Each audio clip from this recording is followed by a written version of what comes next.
Geelong, the greatest team of all. We are Geelong, we're always on the ball. We play the game as it should be played, at home or far away. Our banners fly high from dawn to dark, down at 𝐴𝐷𝐸𝐴 Park.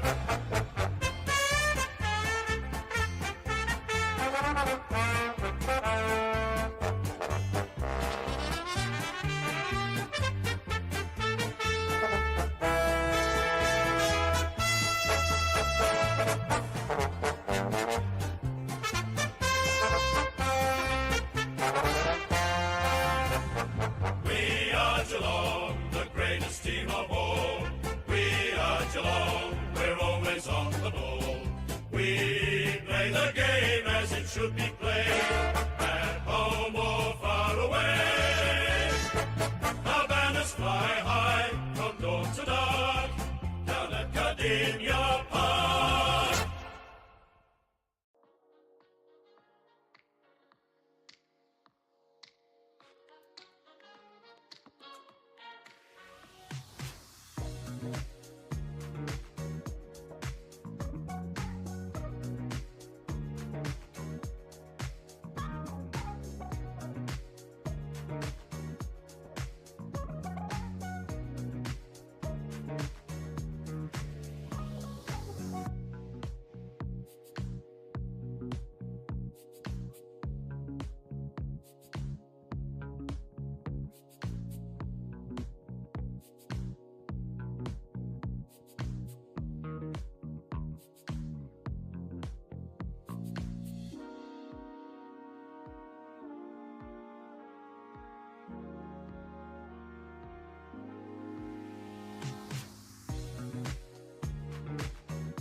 Rightio, ladies and gentlemen, welcome back. It's been a while since we've done a live watch along, of course. The pre-finals bye and etc. But it's good to be back with the live watch alongs and finals footies here.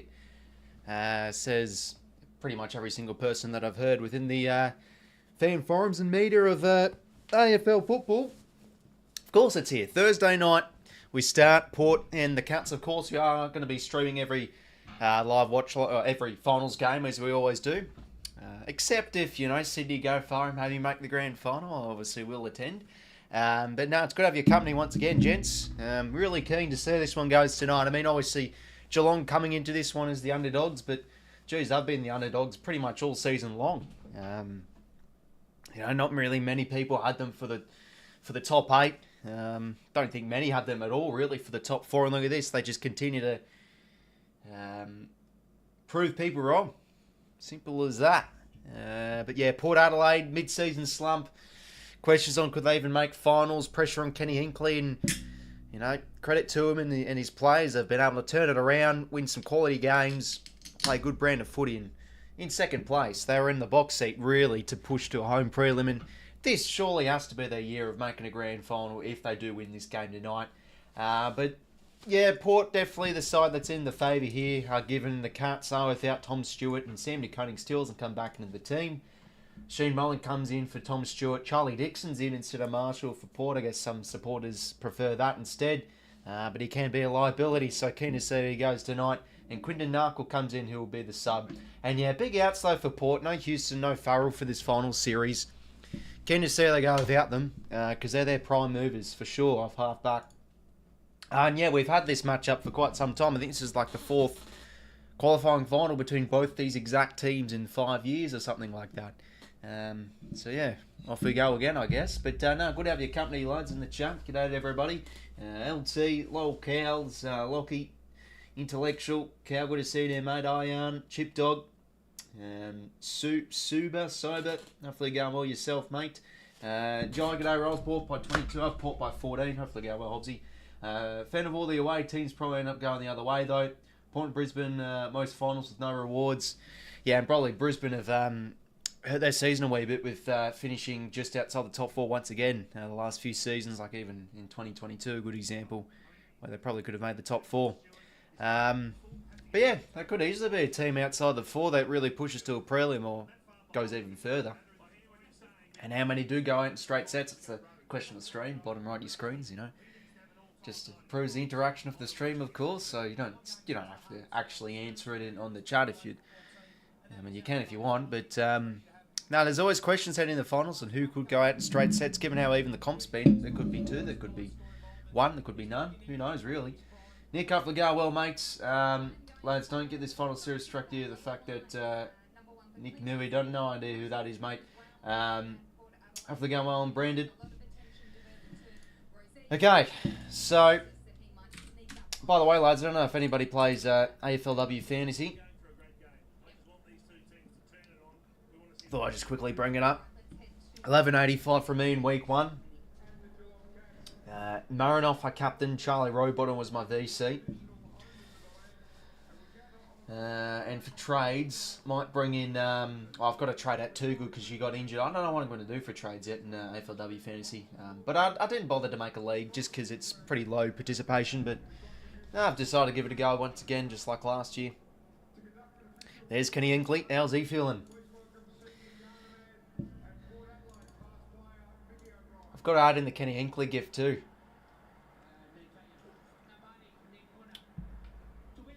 Where is it?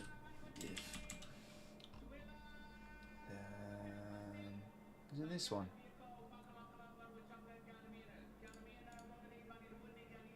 No, it's not that. I made a Kenny Hinkley gift again. I'm addicted to him. What can I say? No, it's not bad.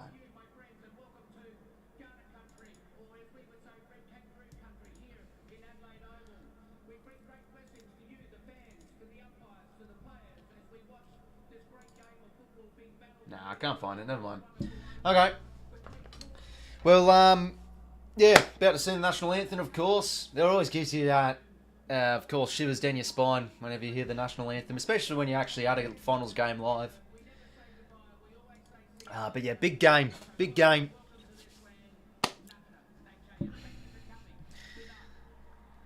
Good turnout by the looks of it at in Adelaide as well.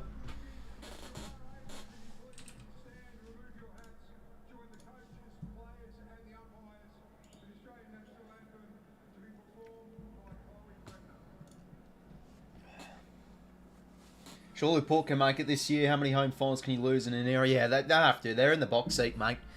Got to win tonight. How's Kenny feeling?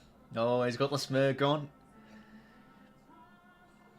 How good's Jason Horne-Francis been, though? I mean, I made the bold call last year that he'd really explode out in 2023, but I should have saved it for this year, because he really has exploded out as a quality player.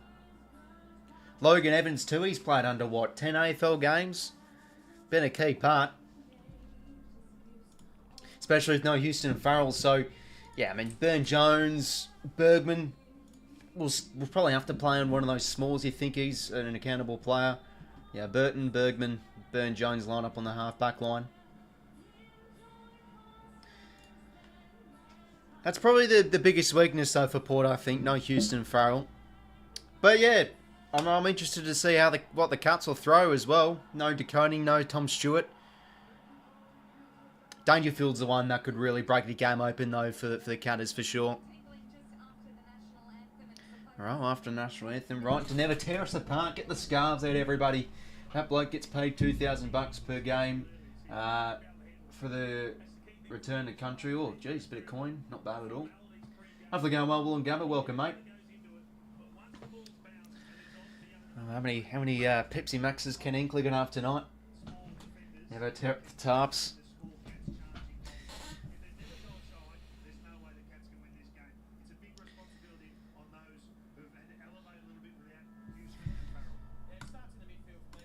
Okay, not long until the first bounce, of course. Make sure to leave a like and subscribe, lads, if you haven't already.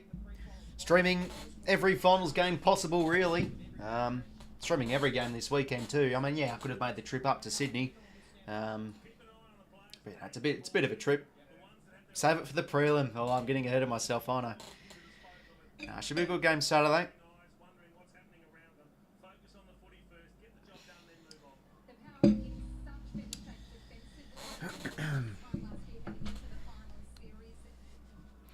So I've gone, I don't know if it's actually on the stream.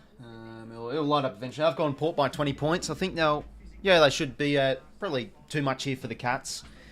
But geez, Geelong, they've improved their midfield. I think Dangerfield's been key to that. So they've really got to bring the heat. Cats set up well behind the footy too. And, you know, Port Adelaide, they've had games this year where their forward entries have looked terrible and they've looked way too predictable. So if they play into the Cats' hands somewhat, and the Cats can control this game, well, you probably give them a chance here. I'll never tear us apart. Here we go. Could be in for an all-time choke from the pair. Yeah, who knows, eh? Hard to gauge. It looked like they might have slipped out of the 8 halfway through the year after they lost at Gold Coast, for example. Carlton go. No, they haven't even made the top 4. But yeah, they'll probably... I mean, no 𝐼𝐶𝐞 𝐎𝐥𝐝, it's a big out.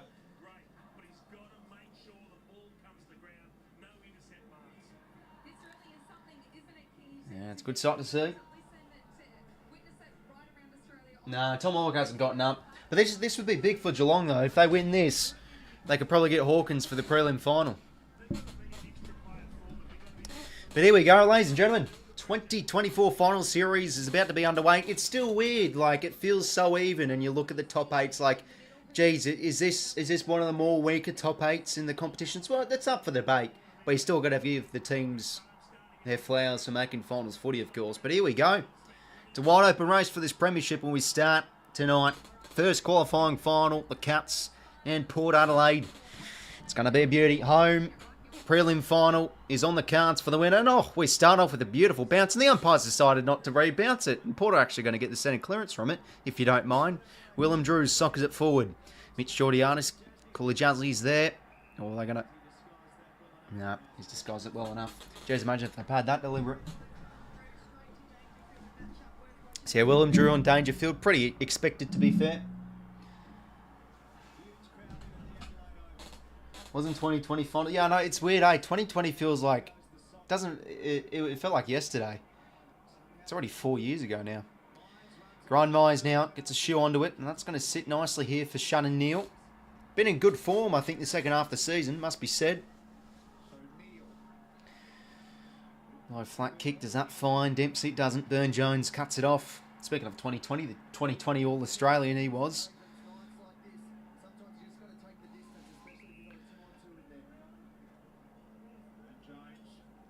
Burn-Jones now down towards a contest, but there he is again. Shannon Neal taking a good mark.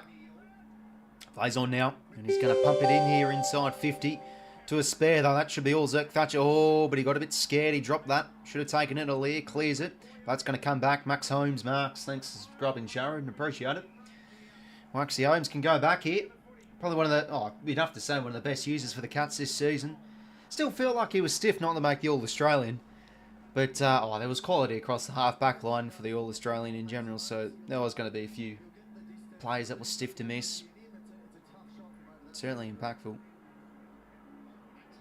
Already 4 finals games. And did miss out on the grand final, let's remember, 2 years ago. Laid out. Max Holmes, can you kick the first? Kicks on its way. That's not going to swing back, but registers the score at least.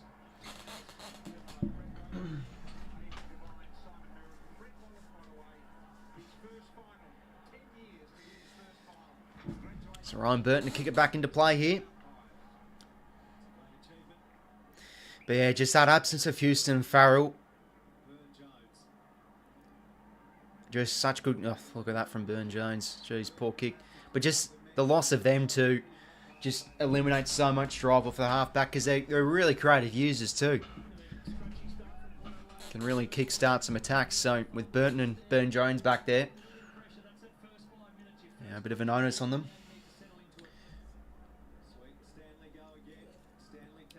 Jordan Sweet obviously playing tonight. He's been, in good form, so deserves a nod over Ivan Soldo and, of course, 𝐵𝐶𝐞, who is a youngster.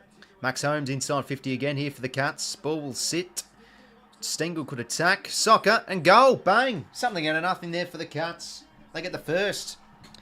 And a few minutes into this game, they've gotten the first few inside 50s and they cash in. That should be really dealt with from 𝐓𝐴 there. He's had 2 ordinary moments so far. But Stengel, another Cats player stiffed to not make the All-Australian. Geez, they were hard done by a few of these Catters. But he's one that could really have a big final series if the Cats succeed, of course. Quick soccer there. Lovely stuff. Sino criminally underrated. Yeah, it felt like that was the case when he came over, but I mean, he's had his injury woes this year, Soldo, to be fair, but I think 𝐕𝐴's really taken the opportunity with both hands as the games have gotten on. Yeah, a bit bad there from 𝐓𝐴. Well, there we go. Cats for the first. In the middle we go again. Jordan Sweet palms it down only as far as Dangerfield. Quick hands now to Tom Atkins, and he gets it out of congestion here for the Cats towards the wing. Tap was clever there from Sean Manor, playing his first final, of course. Ollie Henry brings it over. Going to be a good game, says Brad. Yeah, I mean, obviously from a neutral point of view, hopefully it's close. It's what you always hope for.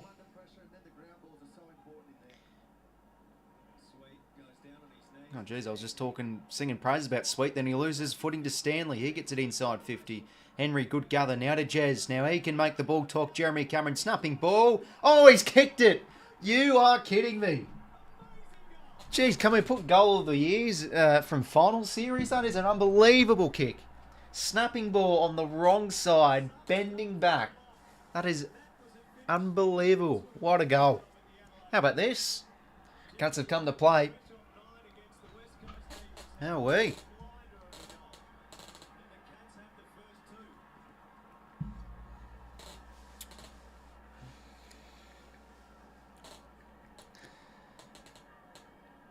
Well, that's just what Jeremy Cameron can do, eh? Those magical kicks for goal. See this again. Yeah. Look at that. Cats fans love it too. Well, 2 goals here for the Catters early on. Here we go. In the middle we go again. 𝐕𝐴. Good gather. Gets the clearance. Inside 50, Port Adelaide go. Good gather from Humphreys. Dixon, bang, what a tackle.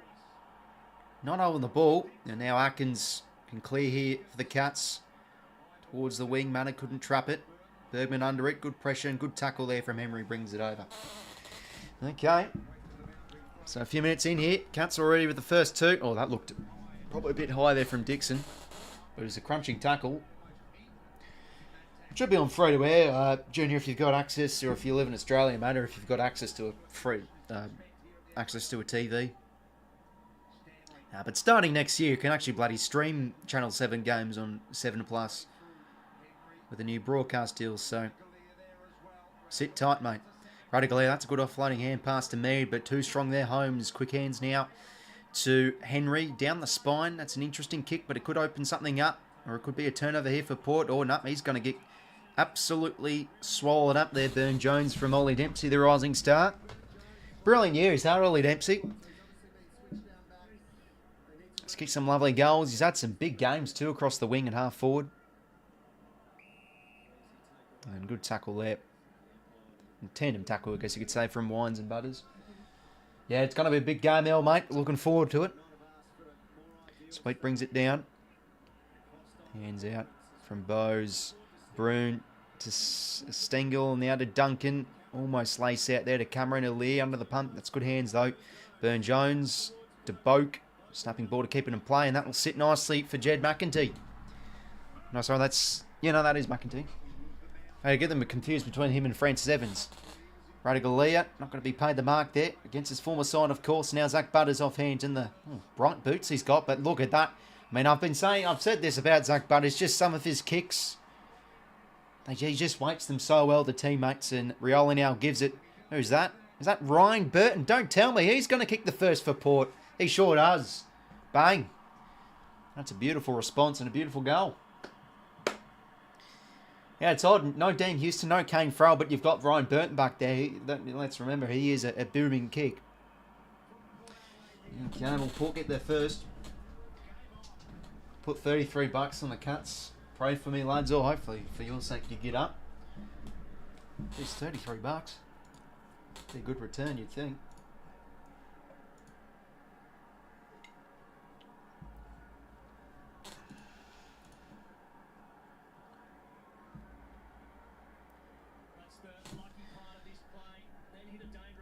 Well, it's good there from 𝐼𝐗𝐤 though. He just kept on fighting. Obviously not going to be paid the mark, but got it out. Butters, and there you go. Just those side kicks he gets on.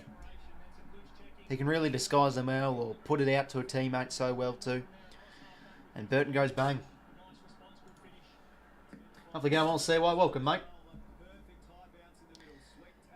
Sweet taps it down pretty much directly to a Geelong midfielder there. Manners kick no good, straight to Boak, and now Burton. His kick towards the wing, towards the direction of I think that was Francis Evans that time, and Orn Francis brings it over. Yet to get a touch, Jason Orn Francis. Ooh, could he have a big game tonight?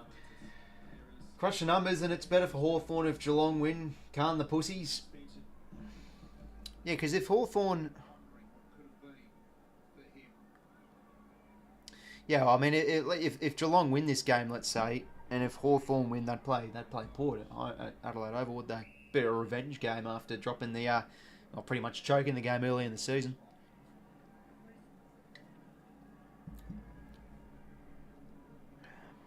Orn Francis now taking a good tackle from Manor.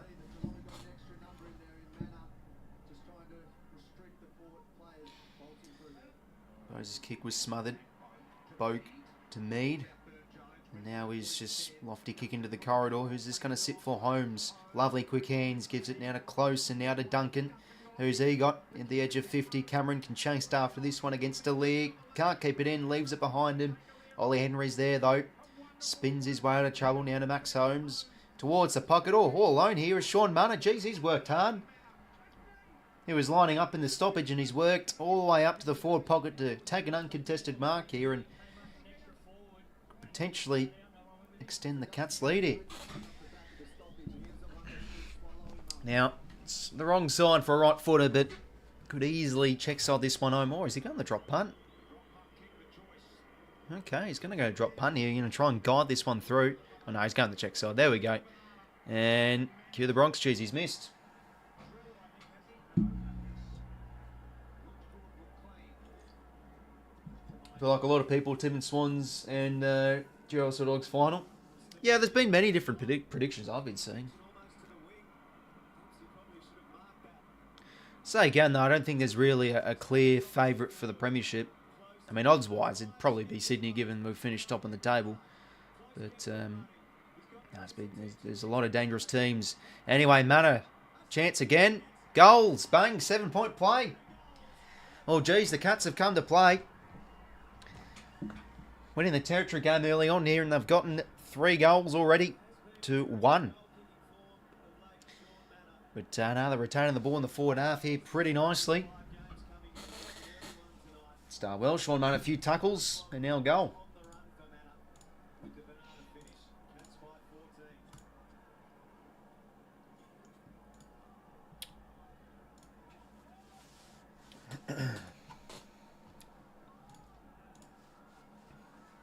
Geelong looking good so far. No, they're playing a final. Yeah, I mean that's just what a good club and a good winning culture really provides. The Cats have always been a good side come finals and come the pointy end. Beautiful stuff. Sean Munners off to a flyer. Umpire will bounce this one again. Jeez, he could have done that at the start of the game.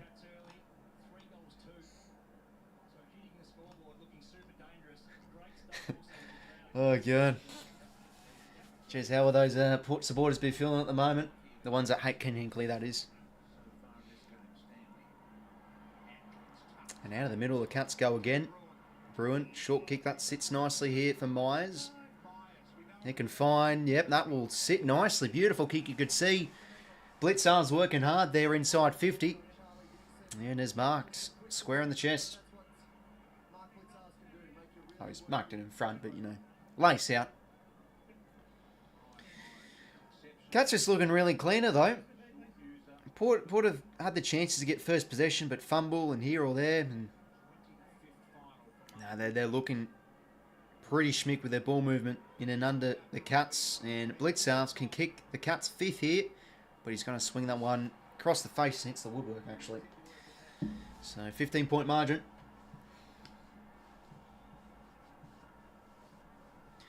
Logan Evans. Have to be, what, 8th, 9th, 10th AFL game? It's looked good, though. Loves to take the game on, too. Down the line, Wines couldn't take it. Dangerfield off the fumble. And now can repel back inside 50 here. Oh, Stengle. Geez, that check side worked well for Tyson Stengle, but couldn't mark it. Evans did well. His kick into somewhat the corridor. Another fumble there from Rosie this time. Dangerfield to close. Can line up the goals, but he's missed. Oof. Well, they're somewhat keeping the door open here, Geelong. Few misses their way. 2 points in a row. But there again, like Connor Rosie, fumble ground level. They look a bit, looking like they've got a bit of the yips, Port. And that kick's not really going to suit Jeremy. In fact, it wasn't a great kick. It suited Jeremy Cumming very well. Can go back inside 50 again here for the Cats. Bergman is going to bring that one over. That's 3 behinds in a row.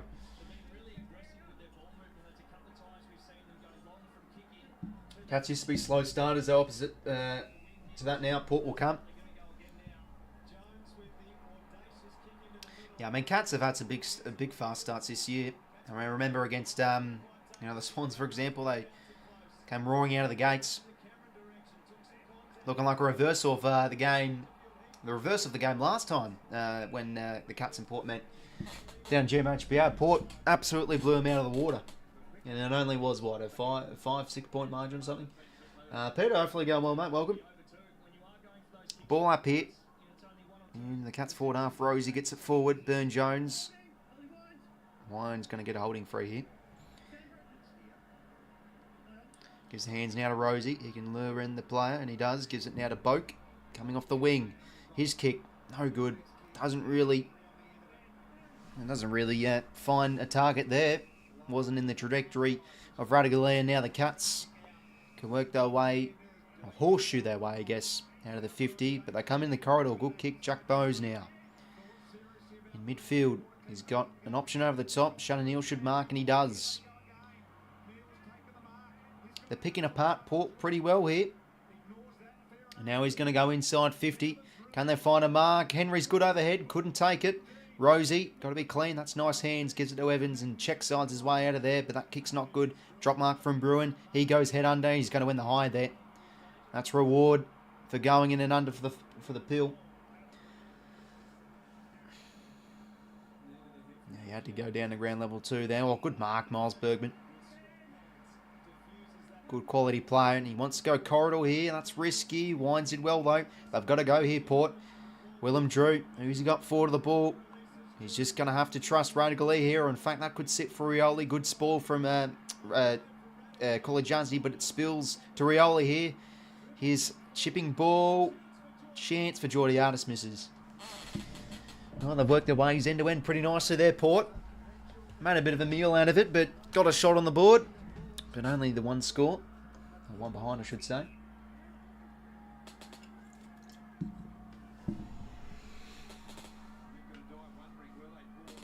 Wilson Humphries now. Out of the 50 he goes. And 𝐓𝐴 couldn't take it on. Francis, there he is. Bit of a jack-in-the-box type. And now Travis Boak. Now, don't tell me. Be pretty ironic if he kicks this, because he's never really been on. In fact, this year, statistics-wise, he's been an awful kick for goal, but he misses there. It's a good win there from Horn Francis, but now the Cats will get back possession through Mitch Duncan. Oh, geez, he's hit his shin there. That one will be a boundary throw-in. Winning the grand finals, the worst thing for Melbourne. The culture wasn't ready to handle it. Oh, I mean, they had a lot of departures too, like Luke Jackson, James Jordan, etc. I mean, you take a premiership, of course. It's the best thing that can happen to a club. Back inside 50 here from Willem Drew. Good spoil there from Humphries. First year played too, and hasn't he fitted into the Cats' defensive half so well. Boundary throw-in in the Port's forward 50. So halfway through this first, Port, the Cats have come to play. They're looking a lot cleaner than Port in the contest. It's a forward 50 stoppage here for the pair.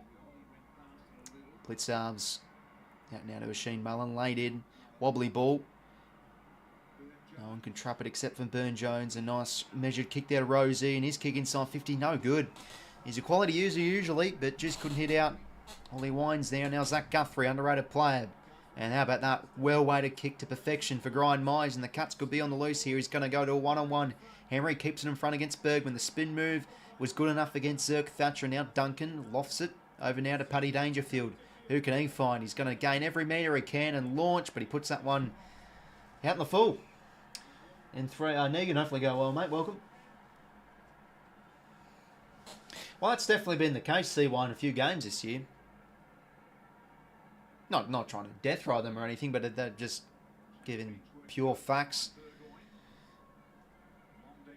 𝐼𝐴𝐶 now brings it down to ground.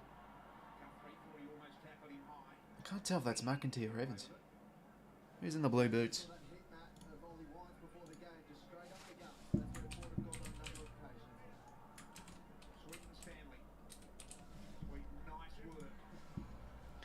Sweet did well. Gets it forward now. 𝐼𝐴𝐶 again. Getting busy, but just can't offload that one. Great tackle from Humphries. Umpire's ball.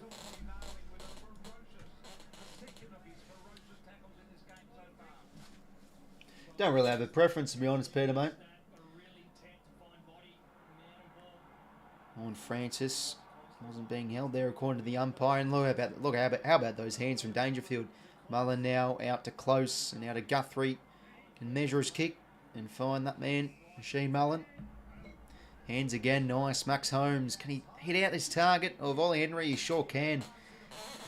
Playing with some pace too, the Cats. They get and they go. Max Holmes is being key to that. Geez, Henry lining up for a snap here. Don't tell me he's doing a Will Hayward. Lining up for a snap in a completely stupid place. He's actually going to go for a snap. Yeah, it was always going to bend across. But out the purchase. Another behind here for the Cats. They're leaving the door open here for Port.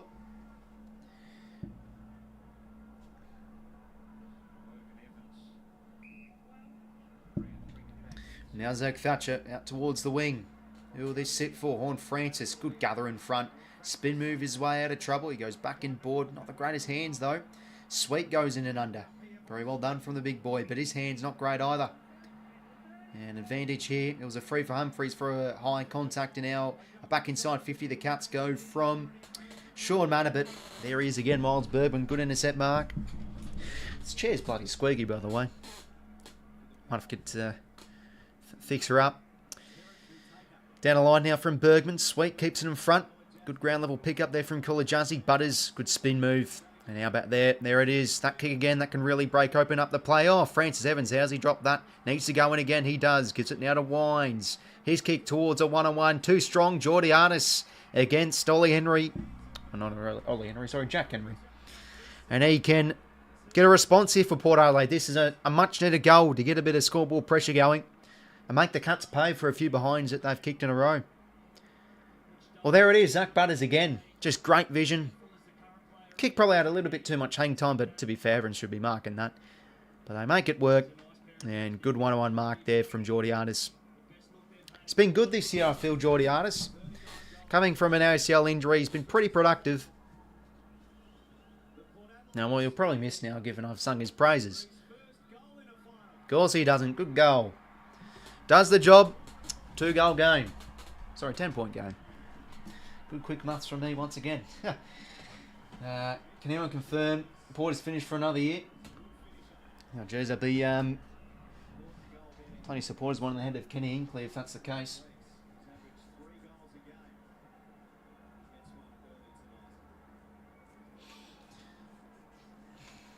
Mitch can go big. Yeah, certainly could have it back tonight if it gets involved, whilst Charlie Dixon probably does bugger all. Oh, only 10-point game. Given the dominance from the Cats, could be up by a bit more. A few missed opportunities. If someone kept the door open, it's only a tick over a goal, the margin. Well, back in the middle we go. Jordan Sweet, another head out. That's nice to Wines. Hands to Butters. How about that? And now he can use Sweet here. Beautifully done. Jordan Sweet, the big boy, is going to launch from 60 to the top of the square. Horn Francis marks, but that one's going over the line. It's a point. 5:37 to play. Humphries quickly kicks it in here to Mitch Duncan. And Paddy Dangerfield gets some boos. And now we'll launch it down the line. No fuss towards a 2-on-2. Burton overhead, good mark.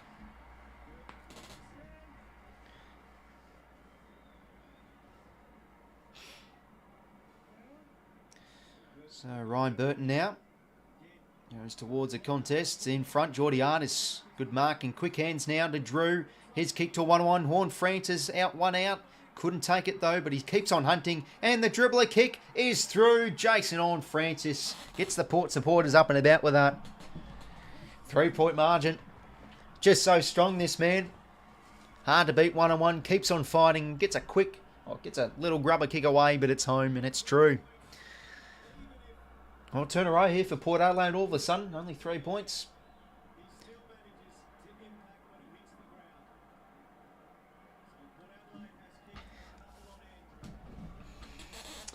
Well, they've been pretty good in the air. I feel like Port Adelaide this first quarter, though. It was a good mark from Burton.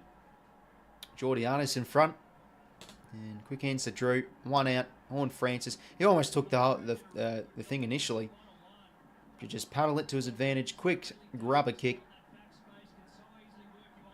And gets it home. In the black boots, too. Gotta love the plays in the black boots. Brandon Campbell's been wearing them as of late. Tommy McCartan used to wear them.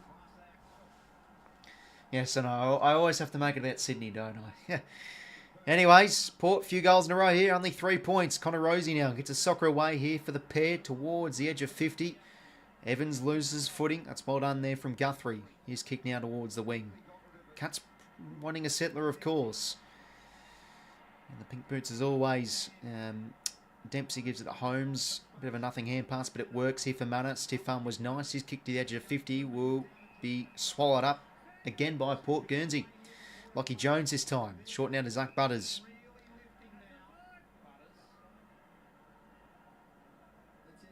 Port now starting to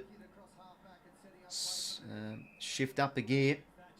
Now 𝐓𝐶𝐞 towards the wing. That's a nice kick. Finds Willem Drew.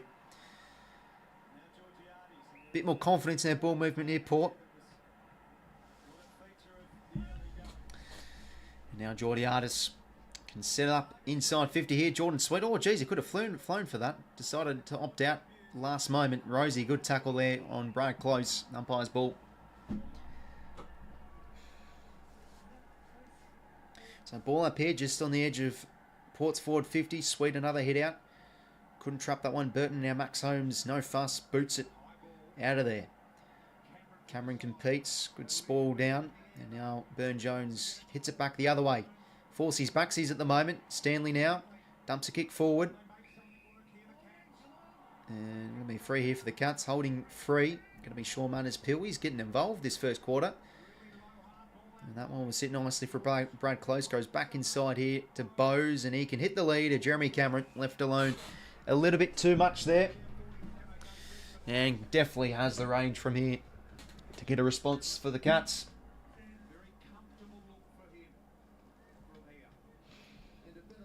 Well, sensible use there from Geelong. And Jezza can get the Cats' fourth goal. This is why you never get carried away early in a game. Cats have let them off a bit, but who knew? But knew what happened. Cats will burn out. Well, probably don't want to say this at the moment. If Jeremy Cameron kicks this goal, kicks on its way, and as always, oh no, he's missed. I thought it was coming back. Have a go while we're oak, mates. You're all blurry. Is that from my end, or is that something wrong with your end? I think my mic's okay. In fact, let me actually check.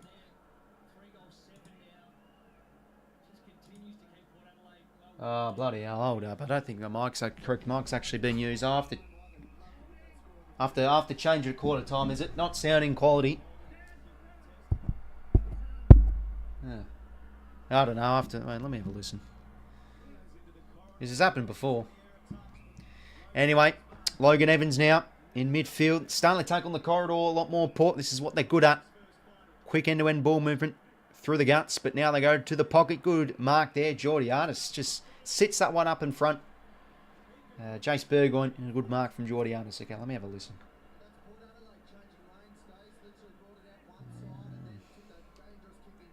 Now, for goodness sake, I've got ads in my own bloody videos. You're kidding me.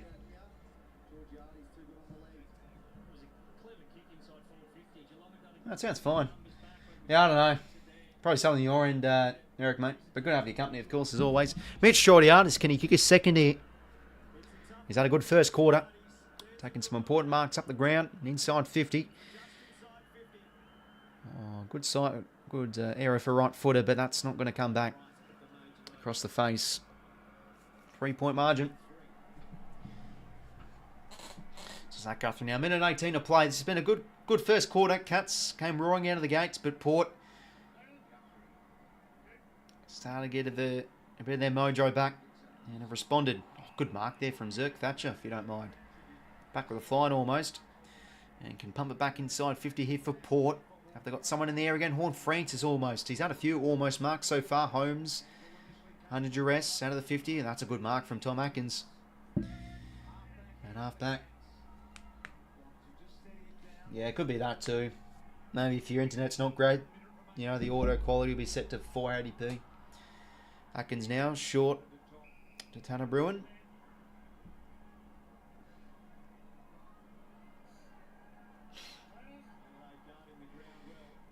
Now, long down the line from Bruin.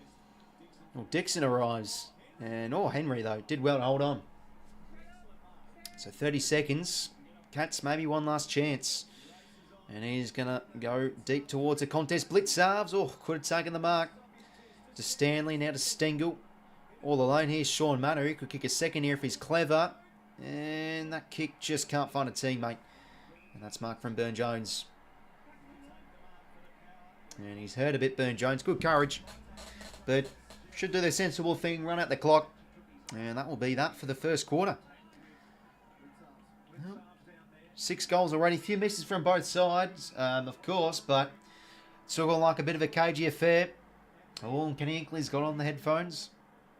No Pepsi Max in sight yet for the Kenster. 3-point margin. But yeah, geez, 3 goals, 7. They've left the door open a bit here, the Cats.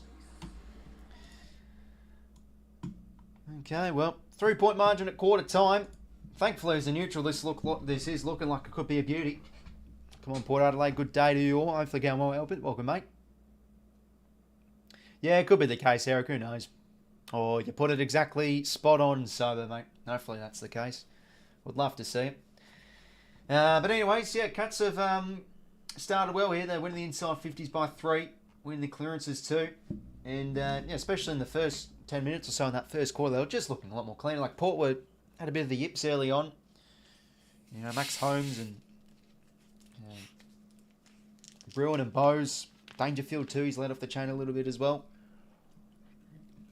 Inside 50 deliveries have looked good too. And I mean, they've kicked some wonder goals, of course. Jeremy Cameron, if you don't mind. But they've missed a few gettable shots. But Port Adelaide got a bit of their mojo back. Used it more to their advantage through the corridor. Aggressive style. They've had some good service for the ball. 𝐼𝐗, a few marks inside 50. Jason Horne-Francis as well. Spent a bit of time forward as well. And he's had a few almost moments, but he was able to cash in with that one-on-one win and a dribbler from the pocket, of course. But, you know, survival of the fittest, eh? Who can outrun the other side? I mean, from what Cal says, he probably puts it fair enough. Could the Cats run out of steam? That's been the case this season with some of the close games they've played in.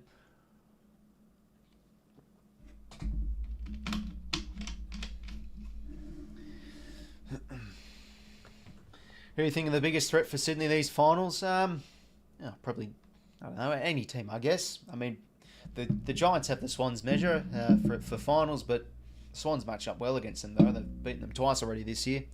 I mean, Port Adelaide's definitely won, given Sydney haven't beaten Port in 8 years and counting. But, you know, you've got to play anybody, really, if you want to win the premiership. got to face what's only in front of you, as they say. It's a year where 6 teams got a genuine chance. Yeah, wide open race for sure. Hoping Port by 40 today. Yeah, it's looking a lot more closer than a 40-point margin though. But you never know, it could open up. Port playing with a bit more confidence.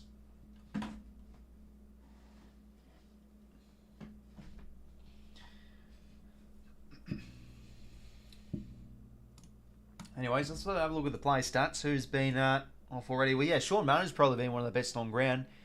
They had their highest possession gatherer. Oh no, sorry, Max Holmes is with 9, but Manners also got 7 alongside Dangerfield and Brad Close. Dangerfield, there you go, already 3 clearances. He's been able to break open the play a bit. But yeah, Manners looked good. He's spent a bit of time on the ball, but has snuck forward and made things happen. Mitch Duncan, 6 touches. Mitch Georgiadis with 5 and a goal. Ryan Burton with 7 and a goal. Porter looking good, dangerous in the air too. Behind the footy and also forward of the ball. Connor Rosie with 5 touches. Zach Butters, how many has he had? He's only had the 5 touches, but he's looked pretty impactful with them.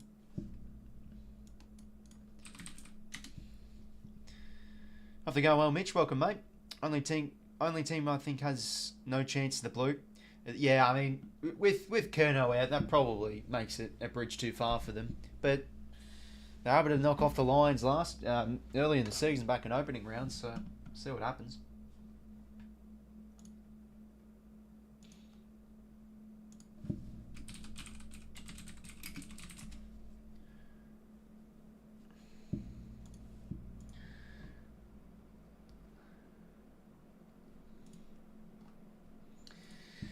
Oh yeah, Dangerfield winning the clearances by 3.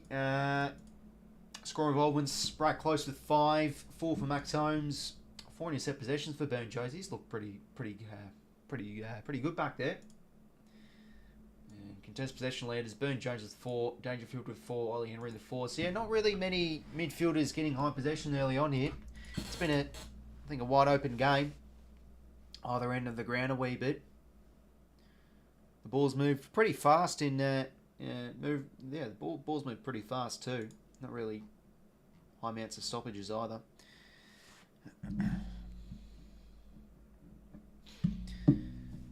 Yeah, exactly right, Slug. You never know, mate. I mean, could be totally wrong about all my predictions and the team that you least suspect would go on and win the whole thing. Yeah, it's on free to air. Besson, sorry if I pronounced that wrong, mate. If you've obviously got access to a free to air telly. Yeah, 4.5 grand ball. The grand ball game always a key stat in finals footy. Geelong are winning that 11-7 in the 4.5.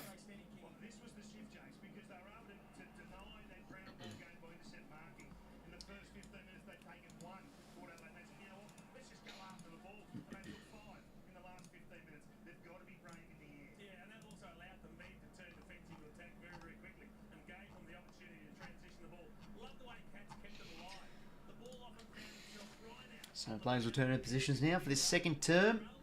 3-point margin.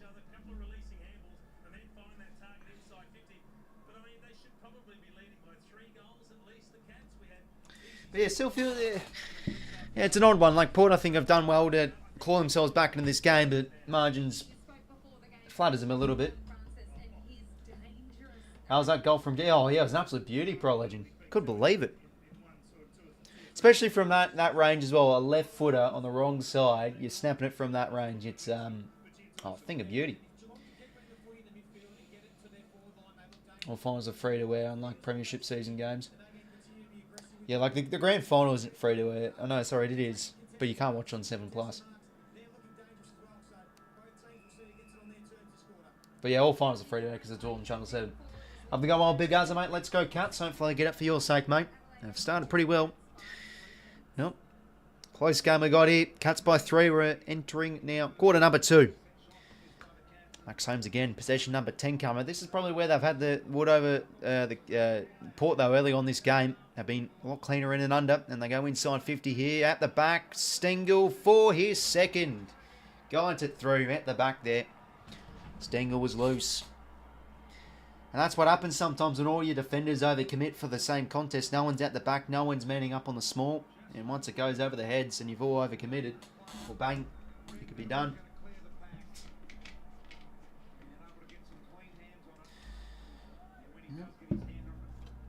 It's probably what the Cuts could be up by at least this margin or a bit more, given that they've been a bit inaccurate.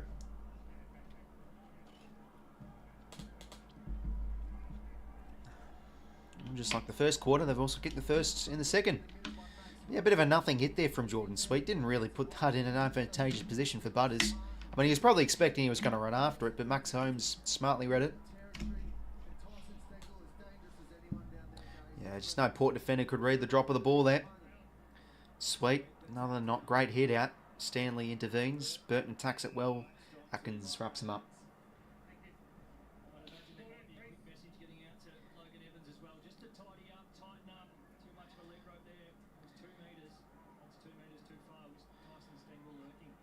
Jordan Sweet in again.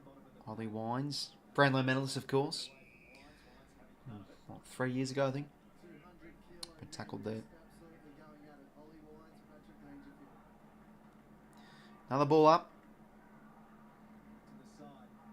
Dangerfield.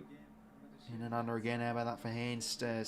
Stanley with a bit of a fumble though. Wines. Hack kick into space for Burne-Jones. And tackled again from Stengel. Umpire's ball.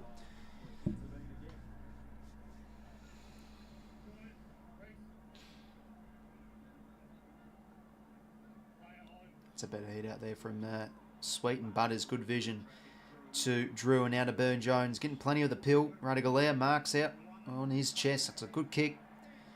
Who have they got forward of the ball here, Port? He's just going to set a high one up, 𝘼𝐿𝐴. Up towards a contest of plays. Dixon, maybe good spoil there from 𝐸𝐿. Roving was nice though from Boak. Keeps it in for Georgiadis to Rioli. He's been quiet early on. Can he make the ball talk? That kick's no good. Couldn't find a teammate there. Dempsey's held his width in the pocket and takes the intercept marker now short to 𝐸𝐿. Country be good. Adelaide Oval, skinny ground like the Cattery. They're playing it well. Yeah, they usually played Adelaide pretty well, from what I can remember. The last few games they've played there, they beat up on Adelaide early in the season.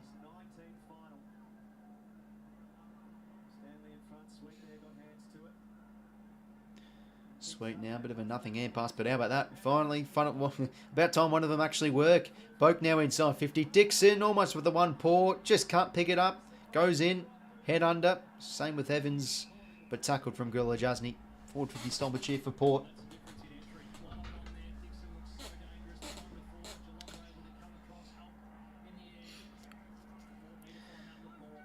So, who is lurking here for the pair? Ollie Wines, maybe. Loses his footing. And good crunching tackle again from Jack Henry this time. Another boundary throw-in. Chets, mate, welcome back to the going well. Dixon looking a little slow. Oh, yeah, jeez, he's he's had a few moments that he'd like to have back. He's moving like Grandpa Simpson at the moment too. Stanley now tackled. We'll go again.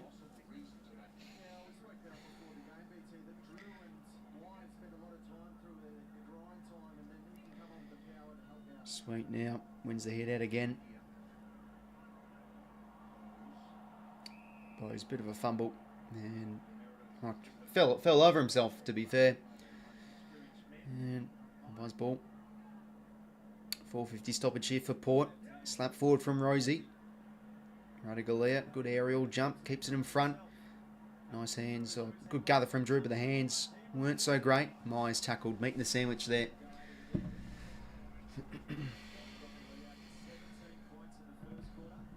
Port win the contested ball by 6.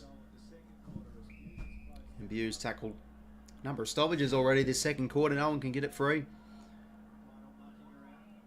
Wines maybe now a chance, but he's made a meal of it out in the full. Just couldn't get the ball drop there for the Czech side.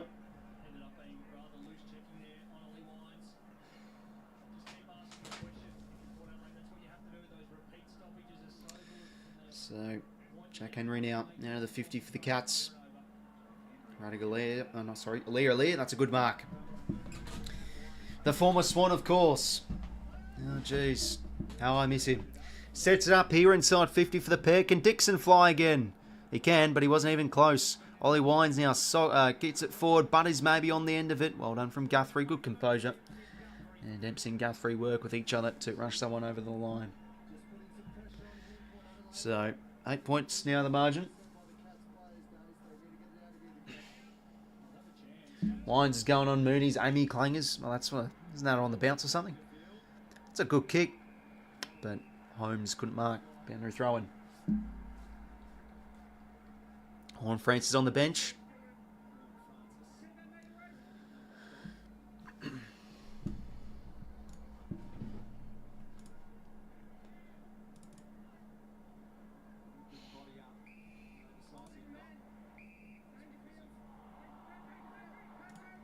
Holding free to Paddy Dangerfield. Port Finn's not happy.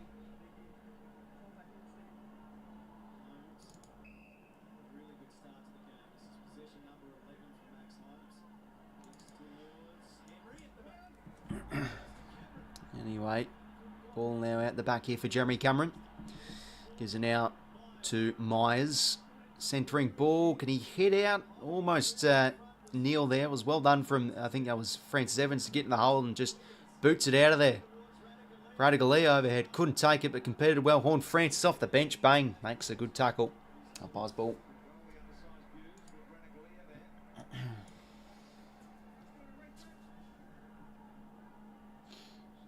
So Stoppage in midfield here. Wines did it well.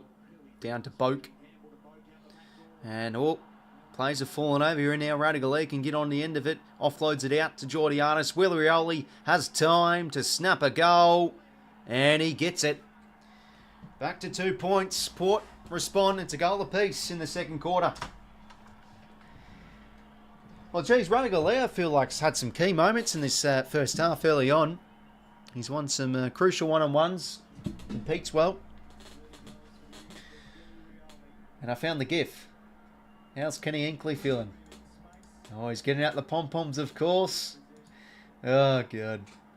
You got to love it, eh? Editing skills and absolute class. You'd be loving it. Well, response here for Port.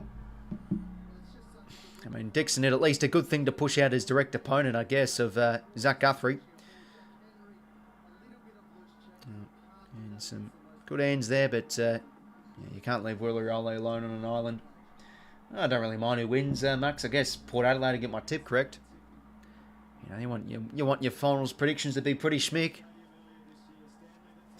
Ollie Wines now gets the gather. Horn Francis. Oops, stiff arms. You'd think he did too much, but he's able to offload it nicely to Rosie. Back in board now to Horn Francis. Going to dump it inside 50 here. Who can they find? Rioli couldn't take it.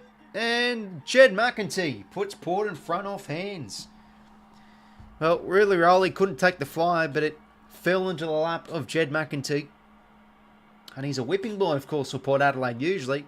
And he's put the pair in front for the first time tonight.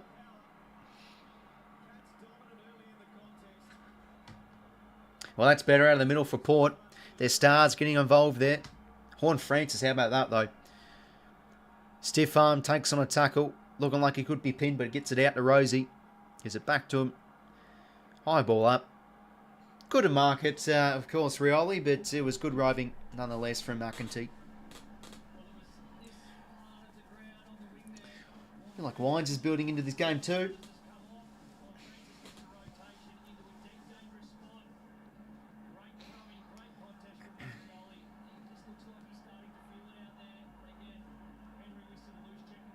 Max Holmes on the bench. Maybe it might be in a bit of concern, who knows. Stanley now. Oh, there we go. Olay from the crowd. Did well there against Horn Francis. Boots it inside 50. Bergman there to arrive. Under pressure though, he coughs it up. He gives it now to Bowes, and don't tell me that's gone through. It has. Bit of a nothing kick there, but it works, and the Cats instant response. Okay, 2 points. Well, it's good forward 50 pressure from Geelong. Bergman coughs it up. Bowes gets a quick kick forward and trickles home for a snag. 5 goals 7 to 5 goals 5. Well, back and forth here all of a sudden. Just how we like it as a neutral. Let's be honest, I think it's how we all like it. A good old-fashioned shootout. Well, both teams have been able to generate some opportunities out of the middle. Good there from Shannon Neal. That was him with the tackle. Yeah, a bit of a helicopter kick that was from Bose.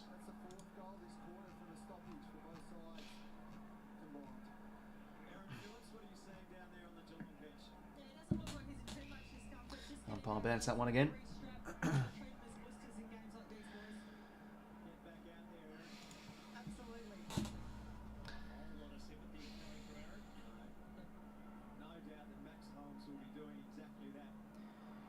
And beautifully done from Atkins. He goes back inside 50 here, and there he is again. Moz Bourbon, good mark. Geez, both teams have been able to walk it out of the centre. The second quarter, Sweet competes. Good ball from Stanley. McEntee offloads it out to Sweet. That was good below the knees from Sweet. Very sweet stuff indeed. Down the line now, kick from Jace Burgon, but Ragalee's given away holding free. And the Port supporters not happy. Out of their chairs. Well, some of them are. And now Tanner Bruin at half back. 𝐸 𝐻𝐿𝐴. That's the isn't that the motto of 𝐸𝐻𝐿𝐴? I think it is. Dempsey, that's a good mark, and can now go inside 50. It's a bit of a wobbly entry, but he could sit here for a forward or a rover. And Bergman in and under again. Win the stoppage and hold it in.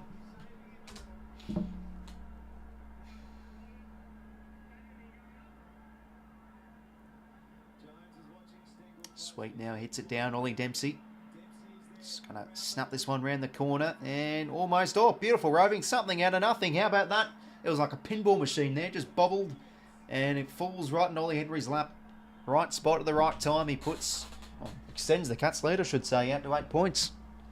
Well, I have to watch that again on the replay. That was just a... If you blinked your eyes, you wouldn't see that goal. Probably the best way to say it.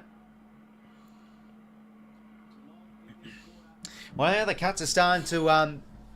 put the foot down with better accuracy, unlike the first quarter. 2 in a row for Geelong. I like how Channel 7 do this, though. They have like the interactive replays. Ollie Henry working forward. I mean, yeah, no one on him there. Well, there you go.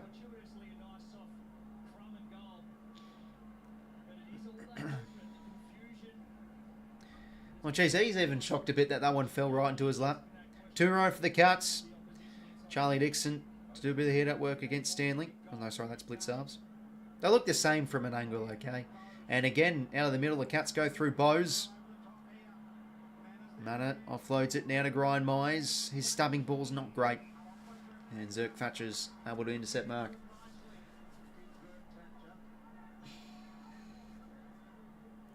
Feel like I'm going to follow up. Don't know what you mean by that, Archie. Well, throw up. I mean, if you're a Port supporter seeing the Cats kick some goals, something out of nothing, you probably would throw up. And now Jason Horne-Francis can now chip this one out towards the wing in front. One from 𝐸𝐴𝐻𝐿𝐴. And, good gather there from Boak. And check sides this one forward. Gains a bit of separation here, Georgianis against 𝐸𝐻𝐿𝐴. But he keeps his feet. 𝐸𝐻𝐿𝐴 gets it out. Zach Guthrie's there to arrive. Keeps it in play for Blitzer. Snaps it around the corner towards a contest, but that's all Ryan Burton. Port now get a forward half turnover. What can they do off it? Sets it up inside 50, not towards... Well, not really a serviceable ball. It's a good intercept mark from blitz halves. Well, now kick here. Laterals the ball to 𝐸𝐻𝐿𝐴 under the pump a little bit. Humphreys now. That's good composure from the young man Holmes now, and he wants it here. Humphreys gets the handball received and gets it back again from Duncan. And beautiful movement. Methodically working their way up the ground here, the Cats. Bose towards half forward, close, edges out. Evans there nicely, couldn't take it though, and now off the ground, off the deck, sorry. Lockie Jones gets it, and now Porter out here through Zach Butters. It's a nice lateral ball here to Boak, and the handball received to Drew. Inboard now to Rosie. On to his favourite right. Short kicks a nice one. He finds, I think that's Jackson Mead, and now towards the direction of a one-on-one Georgianis pushes out his opponent. Jack McEntee Rose And now to 𝐼𝐗𝐪 can centre the ball. Can't really hit a target. And now out the other way comes the Cats through Zach Guthrie. Chipping ball over the top. He's a fast player, this man, Ollie Dempsey. Gets it on his chest. He plays on. Good chase down effort there from Burgoyne. Ball still alive here. 𝐼𝐗𝐿𝐼, for goodness sake. Keep on saying 𝐼𝐗𝐿𝐼. Leah wins it out. And good composed kick finds. I think that was 𝐓𝐡𝐞 from the Lockie Jones's kick. Logan Evans now. Jeez, it's still free flowing this game. End to end this latest passage of play. We haven't had a stoppage in a wee bit. Inside 50 now. Dixon can fly. Can't take it. 𝐼𝐗𝐿𝐼's going to claim the mark. You can't claim that one, son. You weren't even close to it. Worth the try though. Worth the appeal. And yeah, probably some fatigued bodies after that passage of play. But no fuss. Umpire 21 just balls it up right away. Nice hands there from Mize, and now loses footing, Mutter. Just couldn't get that kick forward. And ball up here. Yeah, now it's starting to ramp up a gear, Super Cooper. Just what finals footy's all about. But 𝐼𝐗𝐪, I mean, he had Willie Rowley all alone there. I thought he was going to hit him out, lace out. Don't know what he was doing. Don't know what he was doing, says the couch expert, of course. Shutting that's good mark against 𝐓𝐡𝐞. He's going to set a high one up here. One-on-one. Cameron holding free maybe. Brad close. The soccer effort's not bad. Mize. Ball still alive here. Burgoyne wants to carry it over. And rugby style eventually goes over the line. It's got to be a point. Colin Pye all clear. Speaking of all clear, I don't know if anyone gets around the soccer, but Fabrizio Romano is obviously one of the best journalists in the round ball sport. Obviously his catchphrase is "Here we go." I don't know if people have been seeing it, but there's been like a lot of typically younger people like sort of copying off him, and there's been like many different people say that there's many different versions. There's like "There we land" and "Let's go baby" and all that. I reckon there should be an AFL version. But the catchphrase is "all clear goal." Now, example last year. Brodie Grundy to Sydney, all clear goal. Deal was finalised earlier today. They get him for a packet of chips. Anyway, back to the game. Oh, Ollie Dempsey, what a fly. That will shut me up about useless garbage I'm talking about. Beautiful mark. Got up there, the Rising Star winner. Now Humphrey's getting a few more possessions this second quarter. He's wanting to take the game on.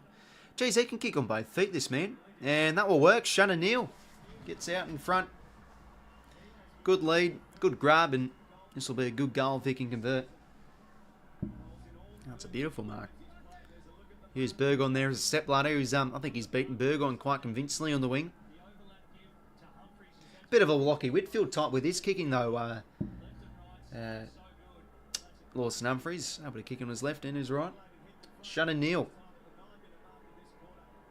This is on the right side, of course, for a right footer. Similar range from the 𝐼𝐗𝐪 miss early on. That's going to swing back. No, it isn't. Misses. And now it's 10-point margin. And yes, that is right. Count another let off indeed.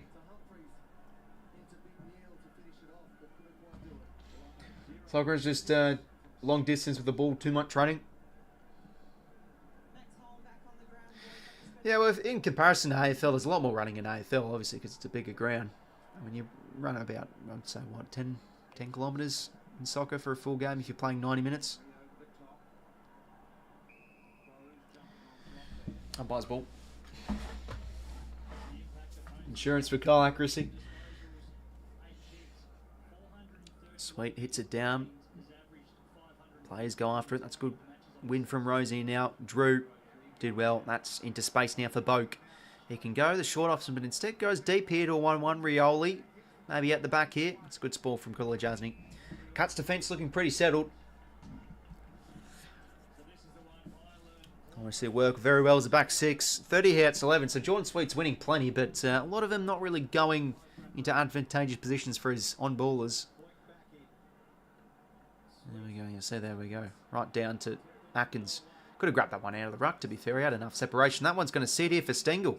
Beautifully done. And now he can play on. He is out here. He's going to try and trust Grind Mines. Probably a bit too much there. It's not a great kick. Burton read it well.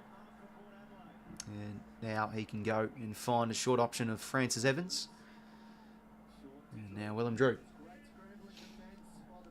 Wouldn't have thought that Geelong would be in front for so long. Yeah, it's back and forth. Wee bit this second quarter. Oh, 𝐓𝐻𝐿𝐼𝐻𝐿 can fly, and he sure does. Always have to sit there, and he quickly plays on now. Wheels off, plays on, out. Here is Horn Francis again. But what an effort from Jack Henry. He's able to keep his feet, get the kick out of there, but they've got the numbers here. Port Adelaide Bourbon, quick hands to Butters. He's able to shake and bake, get their hands out quickly now to Lachie Jones, and 𝐼𝐻𝐿𝐼𝐻 hits the 45 to Burn-Jones. It's football, not soccer. Soccer in Australia. I understand people said, yeah, obviously it's football, but in Australia we call it soccer, given football is rugby league, rugby union, and Australia was footy. Inside 50 now. Can Port take a mark here? They've not really got much service inside 50, unlike the first quarter. Well, they got plenty. Holmes, bit of an uncharacteristic fumble. Still able to get the ball out. Bergman's hands goes right to a 𝐓𝐻𝐿𝐼𝐻 player. Now Stengel snaps it around the corner towards a one-on-one. 𝐼𝐻𝐿𝐼𝐻, that's a good win. Spalls it down to Lachie Jones. Now 𝐼𝐻𝐿𝐼𝐻 back in his mitts to Sweet. And now to Drew. Who they got inside 50? They've got a few inside 50s in a row here. Port just not cashing in. Drop mark there from 𝐲𝐻𝐻𝐼𝐻. Can't get a clean gather there, Evans, but he fights hard to try and win it. Dangerfield goes crashing in. Nice hands to 𝐸𝐻𝐻𝐿𝐼𝐻. Back to go forward. The 𝐶𝐻𝐿 want to go here, but it's dangerous. And, ooh. Now, is that taken over with sufficient pressure? Umpire says yes. Horn Francis went to ground there. But they disguised it well enough. 9-point margin. 𝐼𝐻𝐻𝐿𝐼𝐻 marks it half back. Dixon's a training cone. Yeah, he's looked at... I mean, I'll tell you what, a bloody inanimate carbon rod would probably look a little bit better than him at the moment. Humphreys now looking good, the youngster. Remember, Humphreys was drafted with the pick that the 𝐶𝐻𝐿𝐼𝐻 got from the Radical trade. It was like pick 76 or something. How about that, eh? And now this is some quick ball movement all of a sudden here for the 𝐶𝐻𝐿𝐼𝐻. Atkins to Manna. And now he can probably go for goal here. This will sit out the back for Stengel. Bang! Beautifully done from Geelong. This is what they do so well, though, when they're off the chain. They move it with pace. And they've extended their margin out to 14 points. Beautifully done there from the Kitty Cats.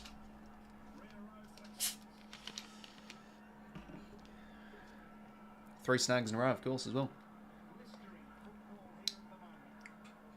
They've been able to work some nice chains off it, though. Some quick ball movement. It kick starts again through Max Holmes. I think he's been, yeah, I think he's had a quality half so far. Dangerfield, yeah, he's having a pretty good game. A few clearances to his name. Lungal. Sorry if I pronounced that wrong, mate. But yeah, Sean Manna's been impactful too. Getting really involved in the middle of the ground. And Stengel at the back, he's got his third. So 5 minutes until half time. It's the 𝐶𝐻𝐿𝐼𝐻 by 14. 15, sorry. Sweet does well to protect himself. And Port will now win it out of the middle. Connor Rosie finds some space. Another high entry here for Port. So can they find a mark? The answer is no. Jack Henry, that's all his. Lovely intercept grab. Yeah, no, I stream every finals game, 𝐸𝐶𝐞 𝐎𝐥𝐝, mate. Oh, as much as I can. Oh, geez, only Henry got up there. That one will find the boundary.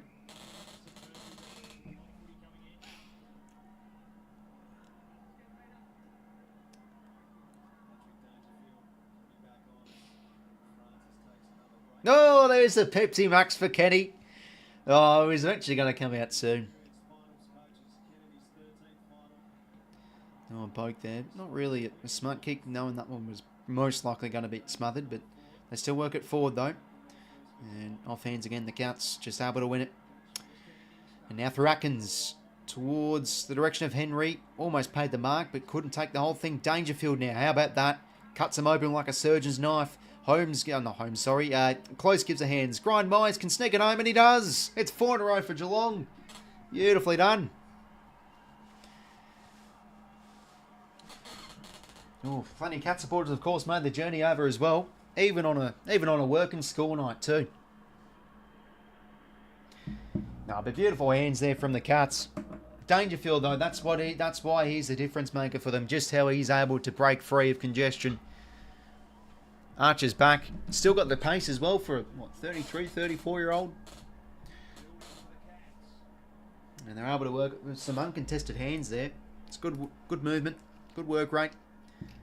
And almost a mark there for Henry too, a bit unlucky.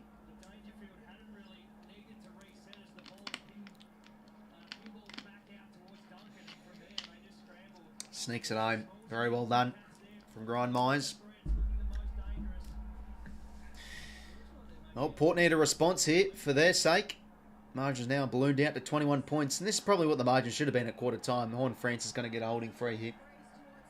And they'll play advantage here. 𝐼𝐴𝐿 just another high entry though for Port.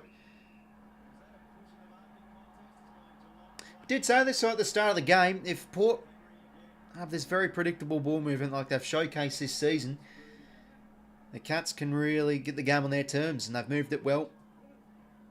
They've looked methodical at the same time with how they've built up their play, and they're winning by 21 points at the moment. So now Bowes towards half forward. Aaliyah in a good spot, drops the mark though. And again, Dangerfield crushing through. Now Jeremy Cameron, don't tell me he's going to kick another beauty. Oh, he is. What a player he is, Jeremy Cameron. Oh, and he gives it to the Port supporters. Oh, I've given it a go to Port. Sorry about that. 5 in a row for the Cats. What a second quarter this has been from them. Just having fun out there, Jez.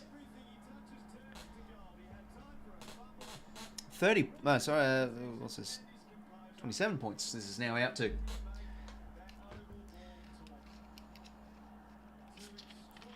Well, the Hinkley haters are now starting to rise from the grave once again. They're on the ropes here, Port. But this is what the pair have done a little bit. Just a few fumbles here and there. Lee really should be swallowing that up, or at least offload it to a teammate, but he's coughed it up. Oh, he gives it to old mate there. Oh.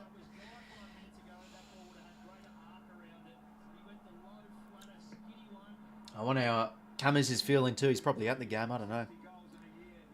Oh, there he is. That man, Horn Francis. He's off the chain.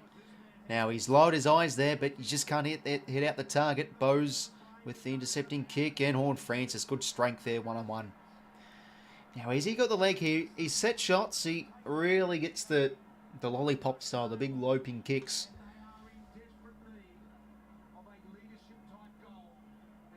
Definitely needs... Port definitely need this, no doubt.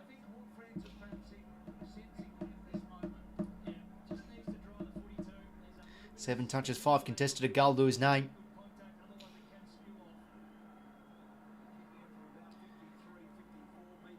How's the kick here? It's on its way. It's a wobbly old kick.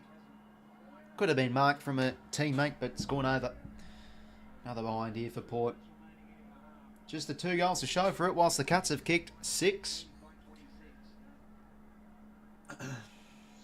Looking good for the Cats. My prediction's not looking good so far. Yeah, no, it's not looking good for mine, given I tipped Port Adelaide. They're in the box seat, though, at the moment. Comfortable lead, 26 points. Oh, Dangerfield usually eats those up for brekkie, lunch and tea. Couldn't that time. 2:08 till half-time. Forgot the tip. Yeah, I always got to remember to tip for finals. They do still count. Cats are now starting to ramp it up in the contested game. Snap from Burton. Can't keep it in. Umpire's ball. Boundary front. Make sure to leave a like, subscribe if you haven't already, lads.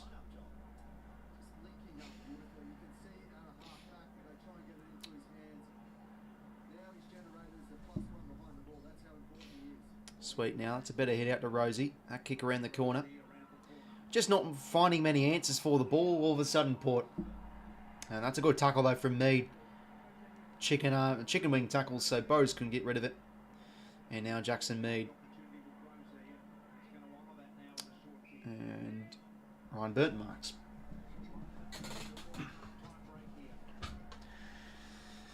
So who has he got? The former Hawk. Just another high ball here for the pair. Could they find a mark? 𝐼𝐴𝐿 jumps up early. Roving's nice from Travis Boak. Trying to find some space. He does for Connor Rosie. Hard play to tackle this man. His check side ball. The skipper provides with the much netted snag for the home team. Back under 20 points. Sorry, back to 20 points. 43 to 63. The skipper with his first. And that is simply much netted goal for Port. They've had the supply, they've had the entries, but not used it well.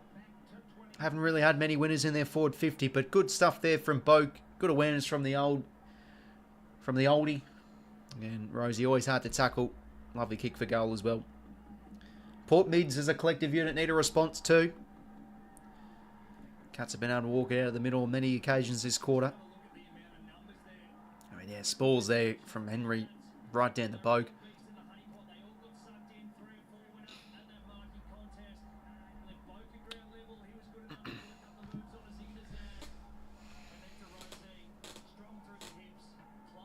Yes, exactly right, CY, mate. Bit of enthusiasm when you hit that like button too. Minute 10 to play here until the main break. Stanley hits it down. A rare hit-out win for him. Look at that. Dangerfield and Horn Francis go at it hard. Umpire's ball.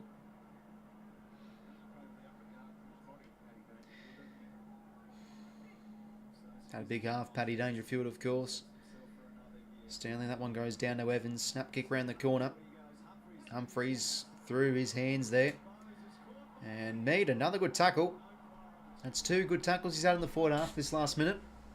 49 seconds. Maybe Port have a chance to pole on another before half time. Sweet hits it down. Horn Francis can't really get that ground ball. Rioli, bit of a nothing socket it right to Holmes. And now Myers clears. Well, Dangerfield and Snag will run into each other now. 𝐓𝐡𝐞 can snap around the corner, but all at home is 𝐶𝐰𝐵. Defended really well this second quarter. The Cats looking pretty settled back there.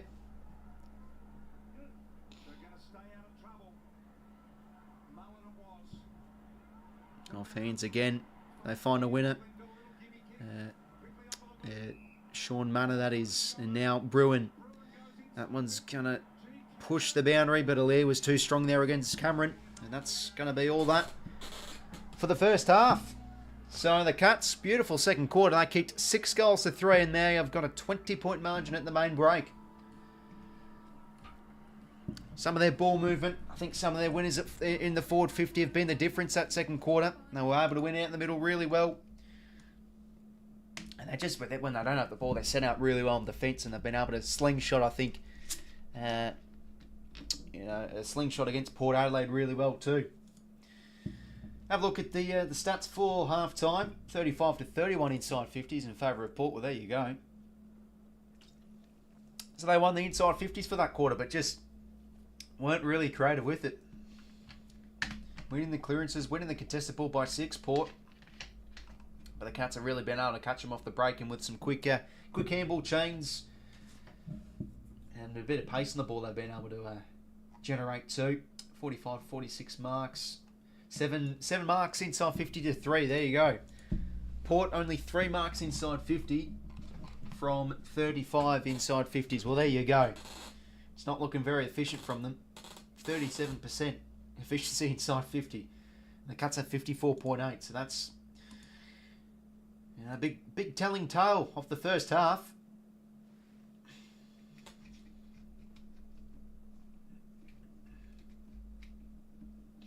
But yeah, Cats ball movement, I think, was key in that second quarter. Port just couldn't really keep up with it. Brian Myers having a great half of footy, though. He's got 14 in a goal. Clearance leaders, Willem Drew with 5. Wines, Dangerfield and Bowes with 4. Tackle leaders, Wines with 5. 16 for Max Holmes. He's had probably one of the best on ground, Maxi Holmes, that first half. Everywhere, mopping up loose balls in the back half, but also helping out in transition. Kick-starting some attacks for the Cats. Really liked his first half. Brian Myers, 14, as we just said. Burke's had plenty with 14 as well. No one really having a standout game, though. Goal assists, no one has multiple. Score involvement, 7 for Brad Close. Intercept possession, 6 for Jack Henry, 6 for Miles Bergman. 9 for Ollie Wines, 9 for Paddy Dangerfield. 5 inside 50s for Travis Boak. Having a pretty productive game on the wing. Horn Francis with 4 inside 50s. And Atkins, Bowes, Drew and Wines with 2 centre clearances each. So yeah, pretty decent half for footy. Probably the margin feels around fair enough. Although the Cats, still with that inaccuracy out the first quarter, they had in the first quarter, they could be up by a bit more. But yeah, just some of their ball movement, some of their attacks have really outdone Port in that second quarter. But overall, pretty solid half for sport, must be said. Well, might as well get into the usual stuff. We'll do the war pool and then the footy grids, as we always like to do on the streams.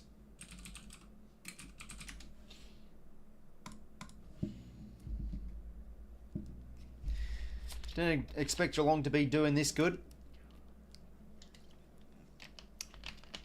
Yeah, no, that's a fair thought. I mean, I felt probably the same somewhat, but I felt Port really coming out of the gates to play good footy here. They've done it in the past. Like, they played blistering footy against Geelong 3 years ago in their qualifying final in 2021. But they've just looked, they've looked honestly second rate. They haven't really looked explosive. They haven't looked dynamic with moving the footy. This last 10 minutes of the first quarter is much better though. But yeah, I think the Cats are keeping them at bay really well though. Oh, cheers, Carl. I appreciate the kind words, mate. Let's load up the. Here it is.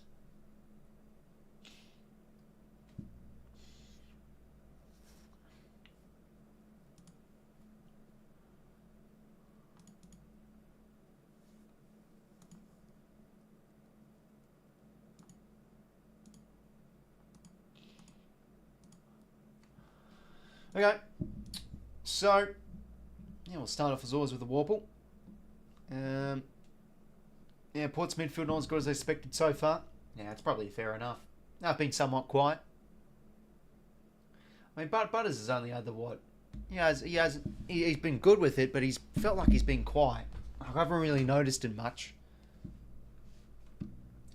Anyway, who could this be? 𝐼𝐗𝐿𝐴 or something. It's not a... Okay, so it's either a Queensland or a Western Australian team.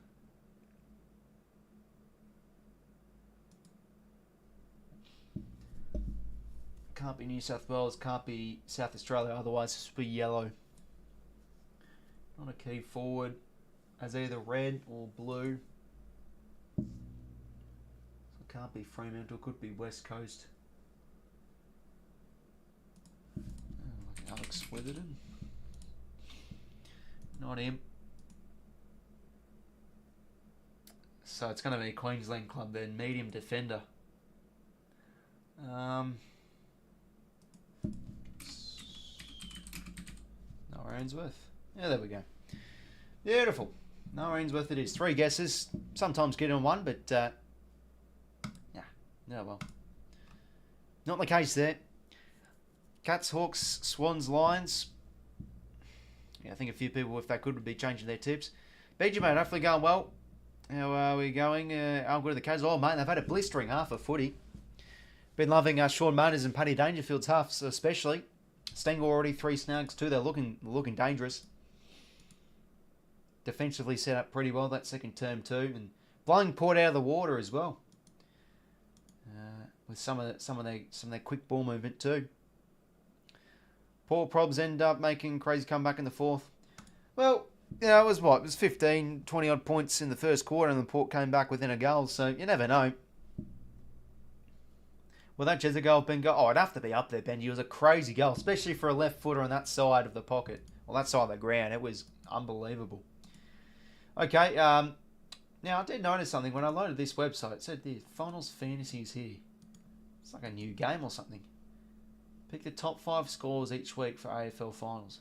Might as well give this a go. Share your selections. Well, I can't pick any.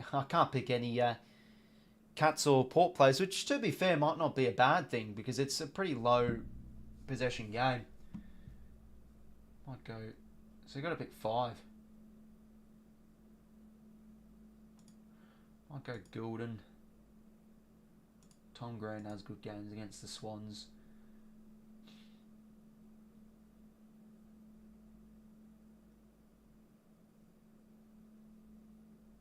feel like maybe like a small or something could have a big game. Yeah, Dylan Moore. Might go with him. Brent Daniels. Probably stay away from Nick Blakey. Treloar. Go Zorko. I'll go with that. Oh, you have to bloody credit account. Stuff that then. Okay, we'll do the footy grids for now. I reckon AFL should have a team in Townsville. Yeah, if they're going to do a 20th team, I mean, what would they do? Third Queensland side, third South Australian or Western Australian side? Still really up in the air. Okay, Matt Rao, teammate, played in the 2020s. So pretty much, yeah, just a Gold Coast player here.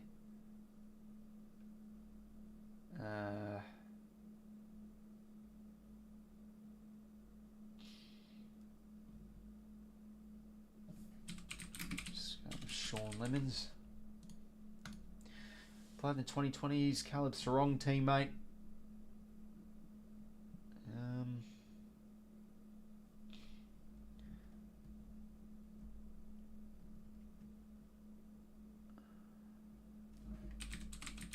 Nathan Wilson. 𝐼𝐶 teammate. And played in the 2020s. 𝐵𝐶 could be one.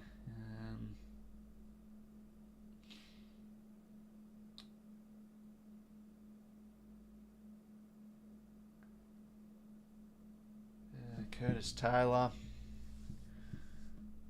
Maybe Lachie Young.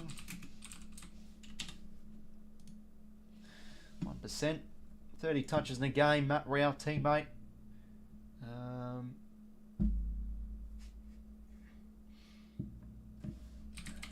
Darcy McPherson. Just got delisted, McPherson. He's been a good clubman for the Suns. And yeah, he's just now out the door. 30 touches in the game. 𝐓𝐴 teammate.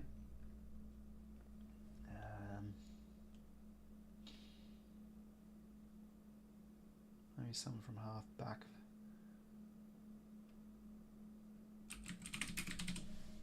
James 𝐴𝐵𝐻. Yeah, 5%. Yeah, it's, 30 touches, you think of only so many. On how Port will come back from this. Yeah, I think they've got to look a bit more dynamic with their ball movement. That's certainly one area. Like, they're getting supply, but they're just not using it well. And they need to get a bit of momentum from their mids too. Try and beat up on your Dangerfield and etc. Lock him out of the game. And they need to definitely stem the flow a bit of the Cats' ball movement, because they've been caught out by that number of times in that second quarter. Now, 30 touches in the game. 𝐼𝐶 teammate. Could go Aaron Hall, Jack Siebel. Who else is there? Bailey Scott could be one. Don't think Dylan Stevens has had 30 touches. Nah.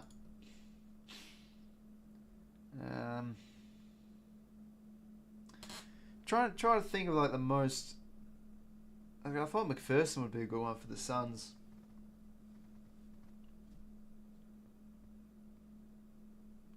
Don't think Compton's had 30 touches. Fisher, Sheasel, maybe Hugh Greenwood. Hugh Greenwood never had 30 touches in the game before. Are you kidding me?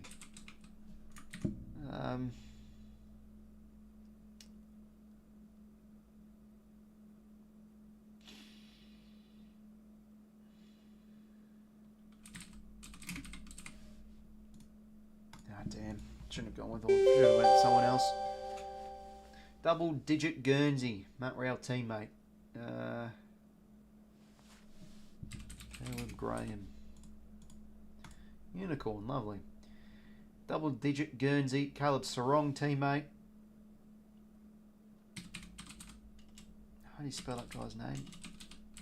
No, he's not on there for some reason. Hugh Davey. Bloody hell, the playlists haven't, team lists haven't updated on this game.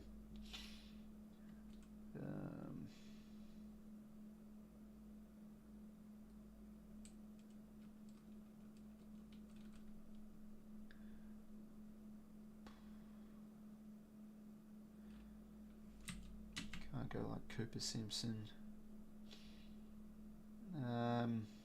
Corey Wagner.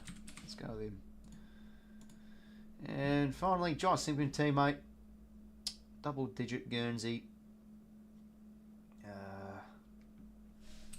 Flynn Prez. Unicorn. Okay, I don't think that's an awful grid. 2 unicorns will take. Important then to start winning from the centre. Yeah, that's definitely important too. They've able to get a few goals though out of the centre early on. But you know, like Rosie, Butters, Hornford, there just hasn't been, you know, much dominance out of the middle. I think the Cats are just keeping them at bay as well. And really, you know, Geelong do it so well because they're just like always even performance. There's never really a standout player. Like I think Bose has had some good moments in and under Bruin. Dangerfield's won important clearances.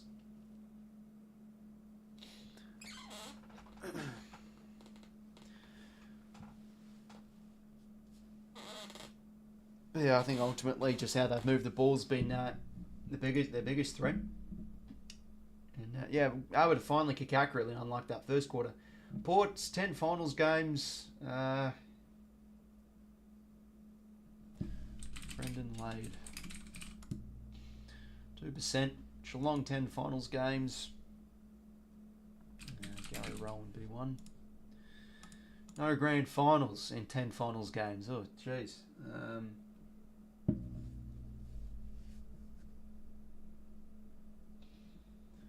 10 finals games. I mean, you could go with a Port player.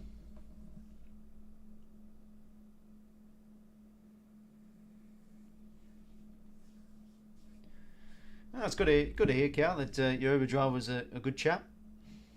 Yeah, you can have a few ordinary ones I've heard from stories I've heard. Geez, no grand finals in 10 games plus. You could go with like Andrew Gaff. Would have he? Yeah, surely. No, bugger. Chad Wingard. Nah, bugger. Unlucky. I mean, that I would have had as a genuine guess too. Damn. Okay. Might be completing the grid then. I was thinking as well. I forgot the player's name, but should have gone that one. Port, Stevie Motlop, teammate.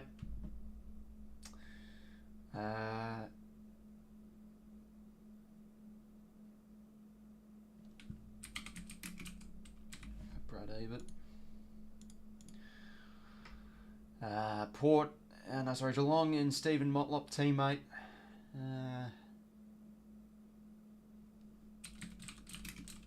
Henderson played for them? Yep. No grand finals and Stevie Motlop team. Okay, well, here we go. Could go for Port play here.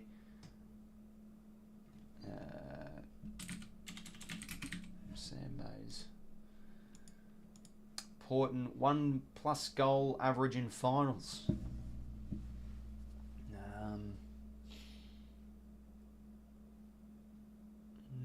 Okay.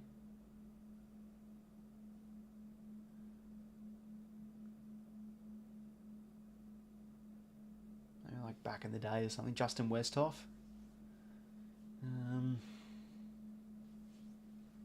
We'll try 𝐓𝐡𝐞. Oh, sorry. And J, that's how you spell it. Yeah, 4%.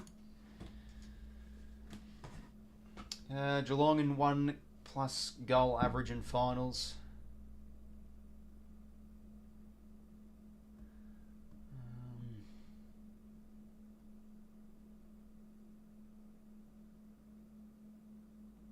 Just go a random stab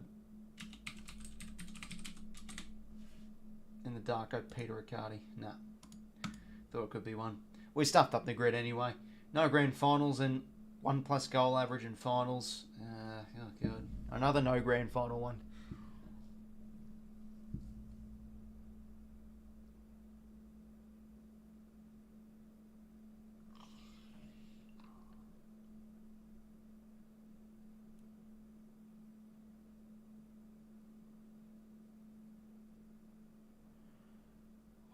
of. Nah. I'm trying to think of like a Carlton player. No, who's like a person that's played maybe one final and kicked one goal. Would there even be a person? Oh,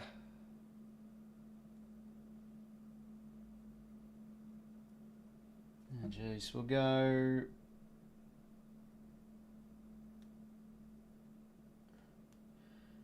There's no grand finals.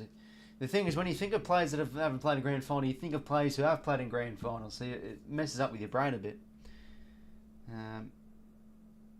Might as well just go with Justin Westhoff, see if that's right. No, it isn't. Yeah, it's pretty poor. We've got some good answers, but too many incorrect answers there. All right, well, let's get back to this game. It's 20 points in favour of the Cats. Players are back out on the ground just in time for this second half.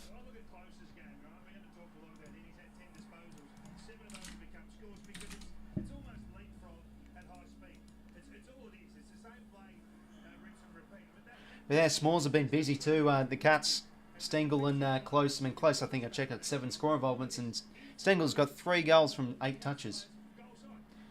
So not long now to the second half.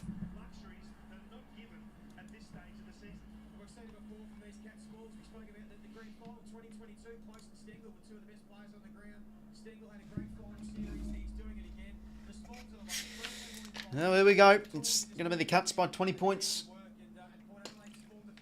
Heading into the second half.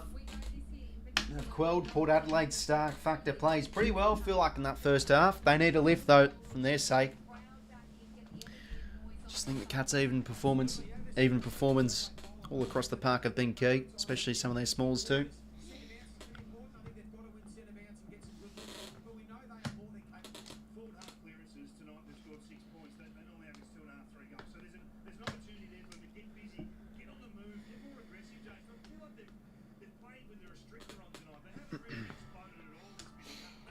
Need a big lift. Yeah, those Port mids for sure do. Oh, gee, Zach Butters starting on the. I mean, to be fair, he usually starts on the bench. Sometimes he does.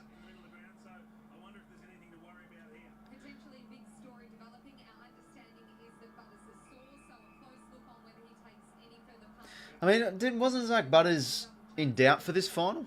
Or was I thinking of someone else? I could have sworn he was in doubt. So looking like he's a bit sore. So carrying something. I guess an excuse for if he has an ordinary night. He hasn't looked his explosive best. We're underway for the second half. First clearance goes Port's way, but the Cats have been able to pick off Port's ball use for most of this game, and they do once again. 𝐼𝐴 nice measured kick finds Holmes, and over the top they use now Paddy Dangerfield, and he can go long inside 50 here. The flies, Bergman goes from the side, keeps him in front, well done from Neil. Goes after it again, and the tuck from Bergman's a good one. Looking how well, Lester, mate. Welcome. Oh, bloody hell. Just hurt me balls. Cameron now. Sheen Mullen. Kicks across the face. Unlucky. Yeah, but don't you hate when that happens? Sometimes you bloody, moving your legs and bloody eat your balls. Not the greatest feeling in the world. I think we'll survive. Burton now. They kick it back into play.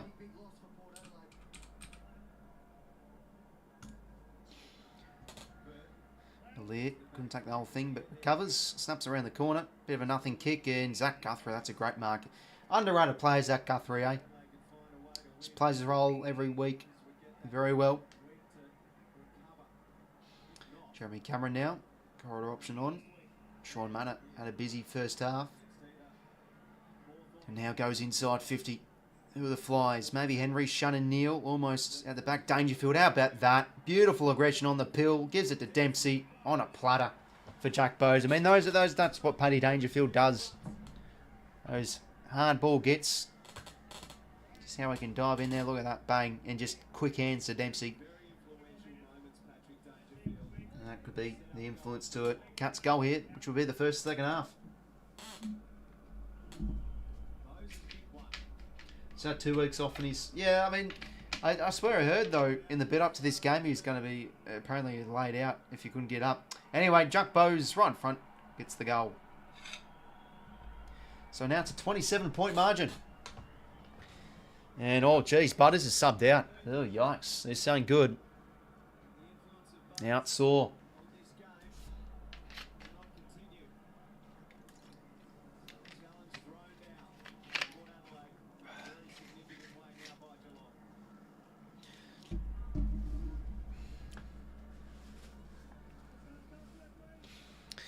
Buddy Dangerfield's had a pretty influential game in there again. Hunting that ground ball. Just the clean hands too at ground level. Oh, but yeah, 𝐓𝐡𝐞 there, bloody ball watching. And he fumbles it too. He's done that again tonight. In the middle we go against the Cats by 27. They've got the first of this second half, and there he is, the skipper, Connor Rozee, needs to lift inside 50 now. No one at home for Port. So since quarter time, they've had basically no one in the air. I mean, how many marks inside 50 have they had? I think we checked at half time. They've had 3 marks inside 50 from 35 inside 50s. So there you go. You're not really going to get much going when you've got those numbers. And haven't been able to do much at ground level either. Neither with their ball movement. Stengel, that's a bad loss there from Lachie Jones. Had to do better, and Stengel wins it now. And Dangerfield goes inside 50. Lace out. Lovely delivery. He finds Ollie Henry. Every punter had Butters in their multi. Yeah, no, bloody hell. He's a player that, you know, can live for the big occasion.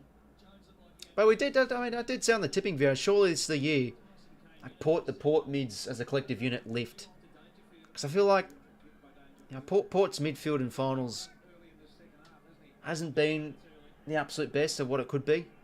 It was definitely quiet last year, for example. I mean, to be fair, Ladders looks like he was carrying something.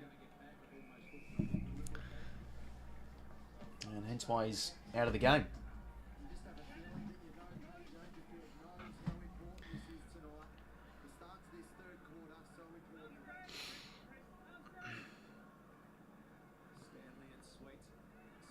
And Sean Manor, snap around the corners, a beauty. Jeez, he's having a good night. That's his second goal, I'm pretty sure.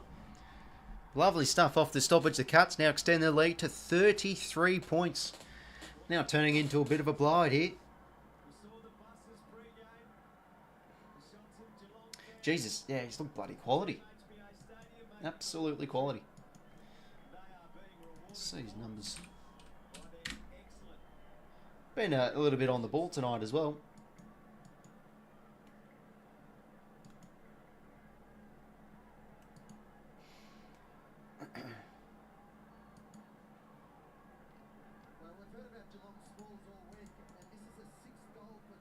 There we go. 12 touches and 2 goals, but he's felt very impactful of all of them. Just getting busy. Hunting as well. And now let's remember, it's a first year player too. Mature ager. And that one will ball up again.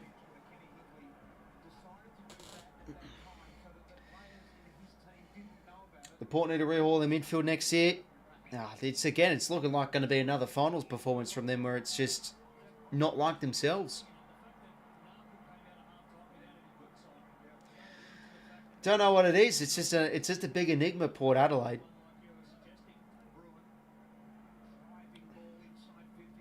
But you know, this is not disrespecting the Cats at all. They've just looked quality again. And here he is, Tyson Stengel. He's going to go for his 4th. Oh, wrong side of the close. And that is... Hopefully go well, Crom Magician. Jaden here, just quick pop in. I hope your night's gone well. Yeah, no, it's gone pretty well, mate. Hopefully yours has gone too. I mean, Crom, I'm assuming your night's going pretty well, mate, given you probably hate Port, I'm assuming. Hope Geelong win. Hope my Hawks win tomorrow. Port will be walking the park. Yeah, I mean, I think Dogs and Hawthorn supposed to be licking the lips, given how ordinary Port Adelaide have looked. And now inside 50. Dixon, oh geez. Christ, slower than a wet week, Charlie Dixon. 𝐓𝐴𝐿 carries it over. Wasn't a great kick though.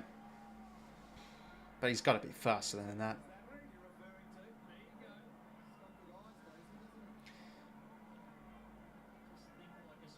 Port just looking lost. You can just see the side who's playing like a true team with the Cats. Moving it well. Maybe it's a chance for Drew. Something out of nothing. Not a bad effort. And it's a good spoil from Humphries. Carries it over.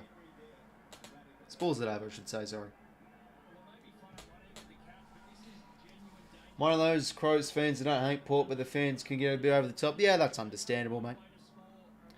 Obviously can a bit. Henry, lost that one to the lights. Fumble from Burton. And now Jace Burgoyne snaps around the corner. Willarioli fumbles the pill. Just can't get their mitts on it, Port. Look at that hunt from Machine Mullen. That's very well done. And good tackle there from Lockie Jones. Stoppage here. Yeah, got to get their hand. I mean, I think Daisy Thomas just said it there. They've just got to get their hands on the pill more.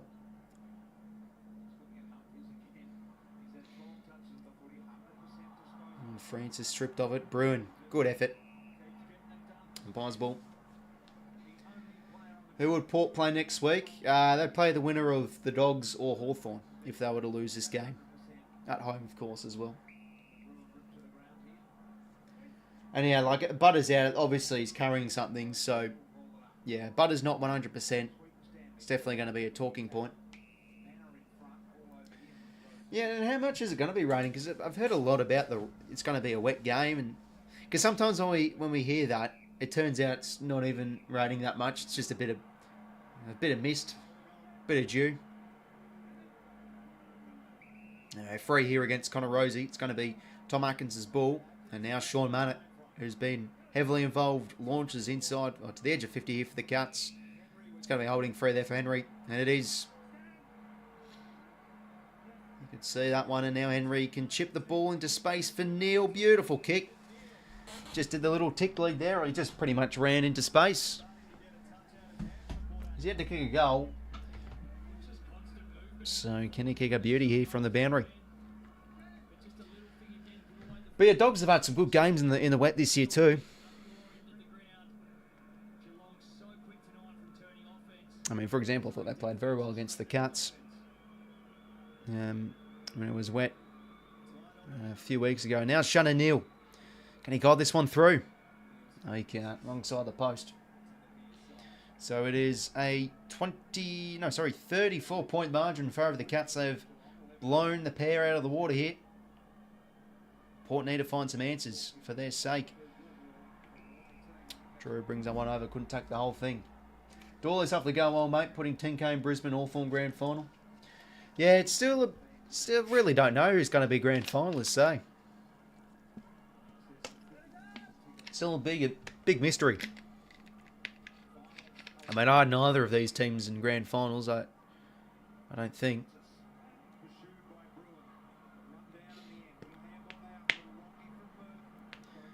Jeremy Cameron, look at that. Centering ball. Can he find maybe Dempsey on the other side? Boak did well. Hands it nicely to 𝐓𝐿𝐴𝐶.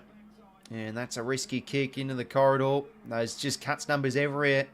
And close. Off the turnover, the Cats go bang again. They just set up so well, Geelong behind the ball. Porter looking rushed, but this is exactly where the Cats like it. When the game's on their terms, when opposition is panicking, when they don't have much of a clue what they're doing. I mean, that's just not a great kick there from 𝐓𝐿𝐴𝐶. He had he had Nark all alone a little bit.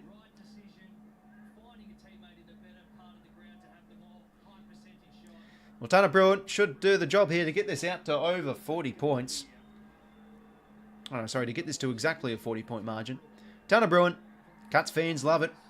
What a statement Geelong are putting on board now, eh? Why not us? Not many people had them in this position, eh? 40 points up in a qualifying final at the start of the year. You'd probably say you're an idiot. 12 goals, 12 to 6 goals, 8. Going to be good for footy in Perth for the Waffle. Been pissing down for weeks now. And that's a pretty rare occurrence. Barely rains in Perth, if I'm correct.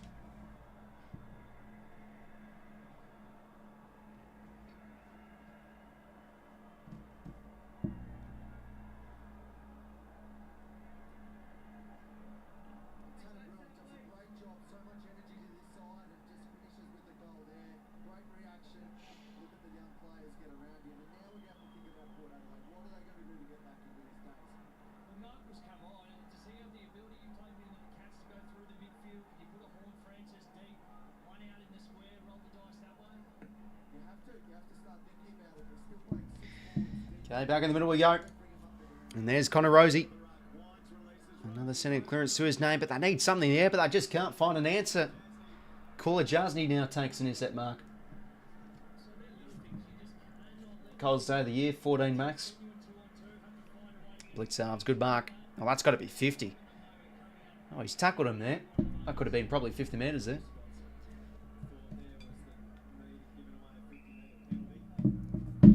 So now 𝐵𝐿𝐴's down the line. And Bergman, whoop, couldn't take it.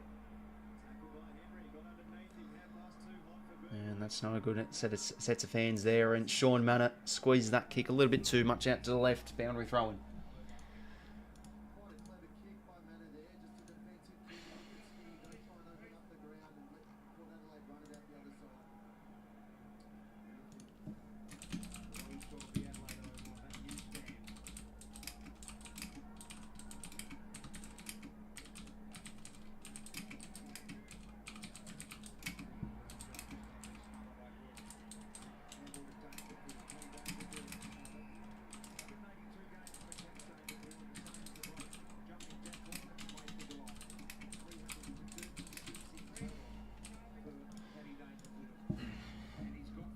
That's today's max, not night max. Yeah, 14 in Perth. Yeah. It hasn't been really that warm either over here in Canberra, but yeah, geez, Perth's usually a pretty warm place. Port now working out of the stoppage. Jackson Mead winds, couldn't get to a teammate. Now the cuts off the turnover go again.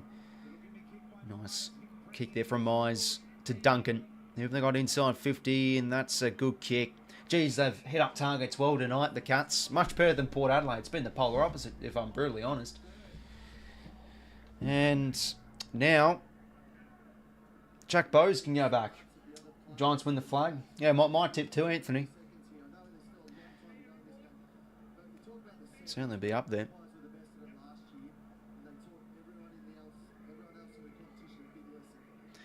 This is just looking like the Port of old come the big games. Jack Bowes to get this out to 46. That's no good. That's going to be out in the full. No good there. 12 goals 12 to 6 goals 8. Ollie Wines now. Look at that. Quarter number 3. 0 marks inside 50 to 5. The Cats way. They've still got 3 marks inside 50, Port. As we checked at half time. 𝐼𝐗𝐿𝐴 now against his former side. Snaps it. North bounce the footy, just can't favour 𝐸𝐿𝐴 there. And off hands the Cats. Get a bit of a fumble from Bruin. Good attack on the footy from 𝐼𝐗𝐿𝐴. Goes in again. Burne-Jones did well. Bit of a nothing hand pass though, but it works for Burgoyne. Back now to Burne-Jones. And snap around the corner into space. And almost marked from Radaglia. Nice offloading hand pass from Jack Henry. Grind Mize. Been good with his movement. Guthrie. Quick hands working in a phone box. Some of these Cats plays. Geordie Artis can't hit Burgoyne there. Good pressure from Geelong. And they'll win the stoppage in the forward half here.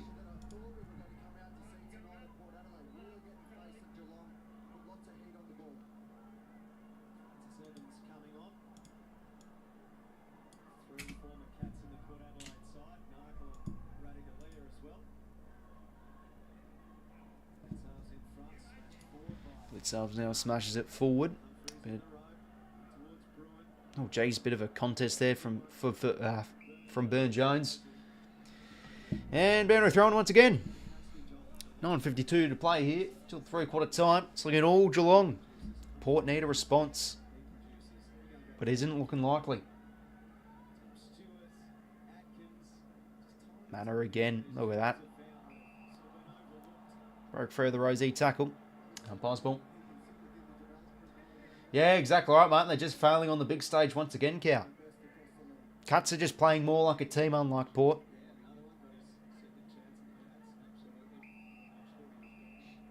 Yeah, dangerous tackle there late from Drew. You could see that. They're always going to pay that late. And 𝐸𝐴 now wins the free, gives it to Duncan. And sets it up inside 50. Well, this could work for Dempsey. Oh, 2 went up there. Jeez. There was a few Port players that probably shirked themselves from the marking from the drop zone there. They could have gone up back with a flight. That's what they need to do. Big finals. Commit. Got to sacrifice. But Dempsey in the right spot, the right time, and he can go back and get another snag here for the Cats and put this to 46 points. Could be 56 points soon. Ollie Dempsey. Oh, jeez, he's missed. Margin now 41. Ryan Burton to kick it back into play here.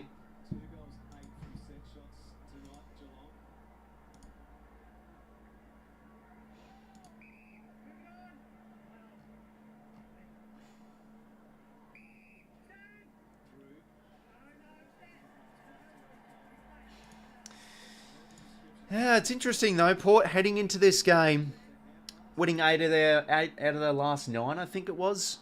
8 out of their last 9. And they look like they've lost their last 5 games. Looking like they've just completely forgotten how to play footy.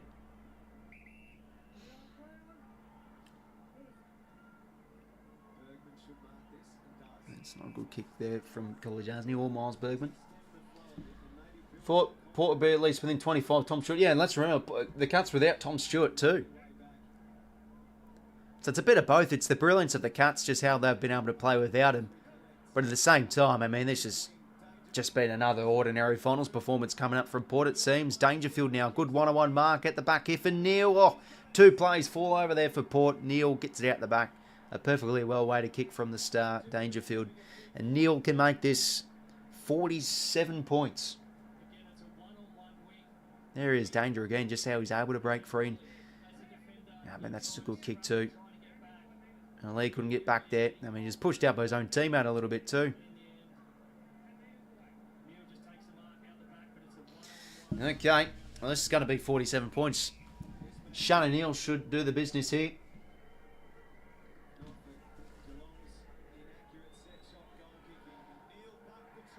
And bang, 13 goals, 13. The Cats have put up on the board to 6 goals, 8, and they're out by 47.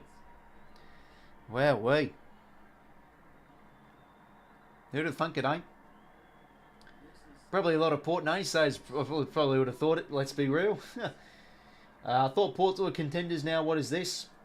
Oh yeah, this has been an awful performance from them.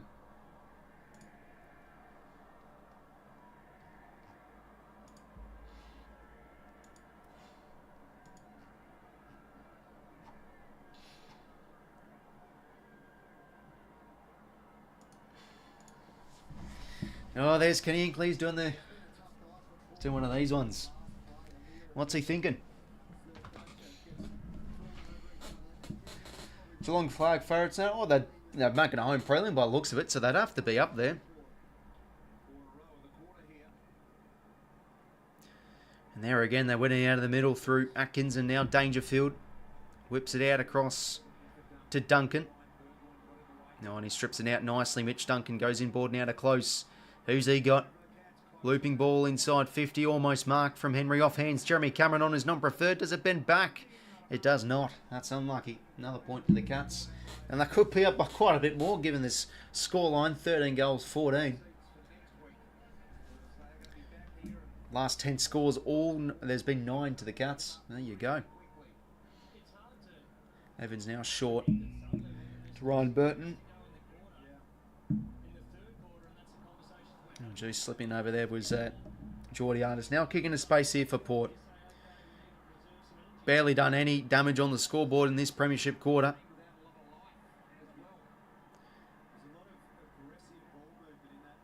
Dangerfield again, strong on the hips. Couldn't be tackled to get self-landing hand pass. That's a lovely kick out at that. Stengel now marks. And he can hit the option. Beautiful. They're just carving up Port Adelaide with this lovely ball movement. And geez, Butters would just be infuriated. Injured. He wants to be out there lifting his team. He'd hate to see what he's watching.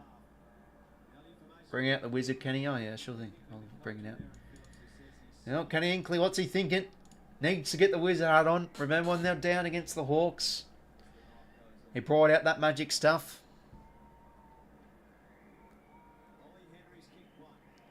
Needs to do something. Ollie Henry, though, to get this out to over 50 points, that's across the face. Unlucky. Another point for the Cats.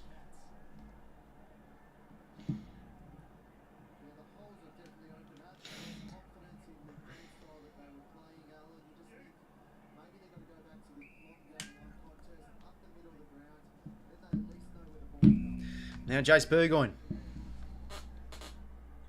Port out in straight sets again. Oh, geez. I mean, considering the ending of this season they had too.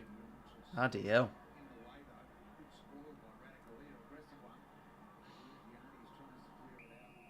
But it is interesting, like, the premiership runway is a big thing. When you're winning a lot of your games in the second half of the year, that usually traditionally builds you up well for finals. Port, last 9 games, have won 8. And they're playing like this tonight. Oh, jeez. I mean, it really doesn't help when you quote, when your coach says, and I quote this, he did say this, finals are scary. 𝐼𝐶 𝐿 literally said that in a press conference last year. You got to bloody embrace it with open arms, not say it's scary. Logan Evans now, under 5 minutes till 3/4 time. He's going to lateral the ball out across here. It's not quite the close game I think we were wanting as a neutral. But you always got to tip your hats to the winners, of course. The Cats looking quality tonight. And just such an even performance, it feels like. It's been a bit of Dangerfield out of the middle. I think Bowes and Bruin and Atkins have been able to win some good contested ball in and under. And just for the ball, just those damaging options again. Cameron, I think the Smalls have been highly involved. Their ball movement's been quality too. And setting up well in defence. This is one of the best things the Cats do. Probably the best out in the comp. Set up really well when you have an opponent that is looking shit with their ball movement. Just plays in the Cats' hands really well. Pear's going to juice. Bloody pear juice. Never had it before. What a game, I hope. My dogs... I don't know about this being what a game, Thomas, mate.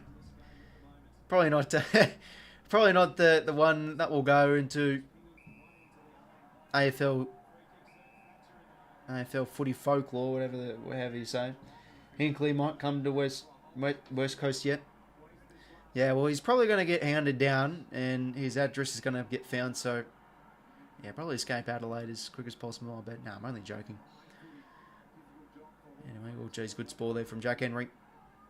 And Brennan Drum. Just been a lot of these long bombs tonight from Port.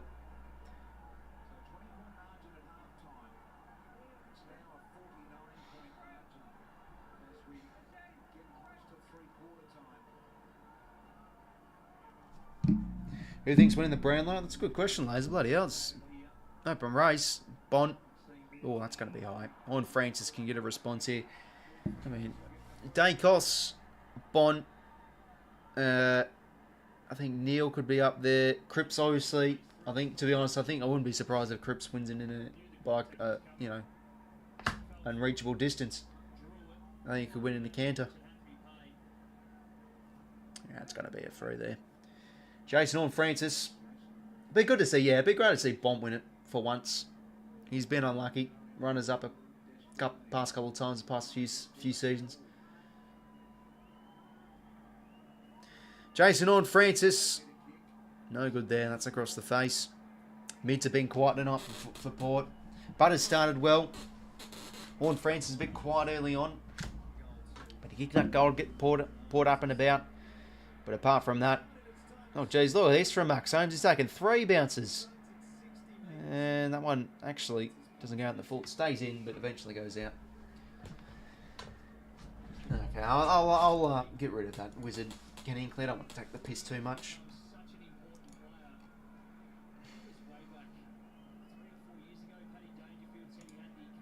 But how about it, eh?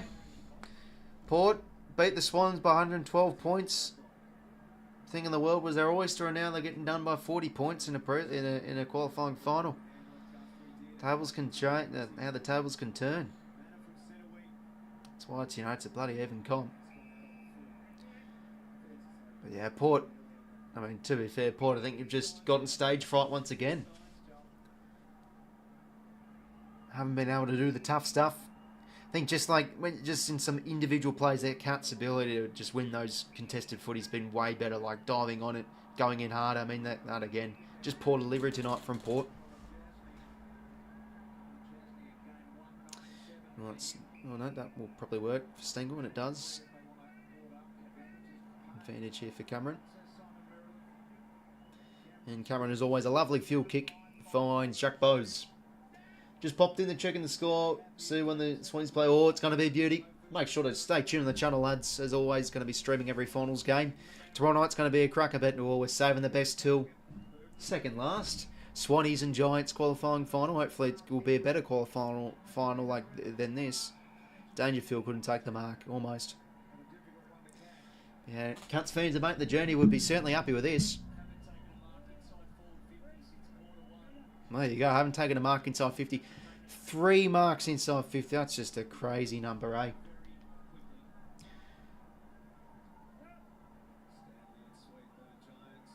Rosie. Oh, he sold himself into trouble. Holding the ball.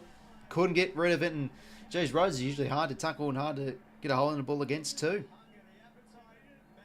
Took on too much, but that forward pressure again from the Cats have had some good forward pressure acts tonight. Sean Matter has been unbelievable this game. He can kick his third.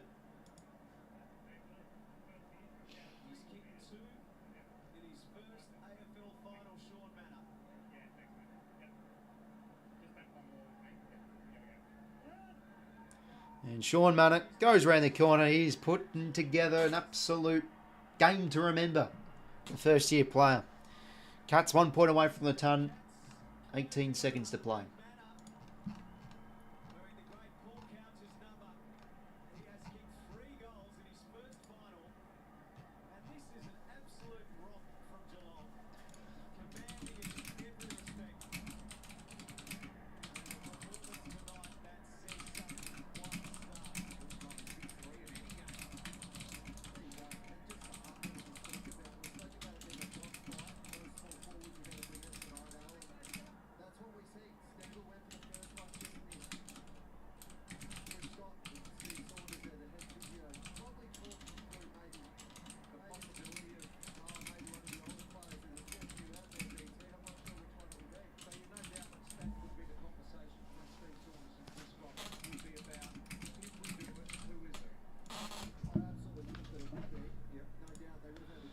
So, 13 seconds, but geez, the Cats are walking out of the middle once again. Sean Manor, another inside 50. Brad Close takes the mark. Well, how about this? Walking out of the middle now, the Cats, and they're going to hit the ton at 3/4 time. Geez, could we see 100 points here? This would be something crazy. And Ken Enclink having a think. 60 points at 3/4 time this could be.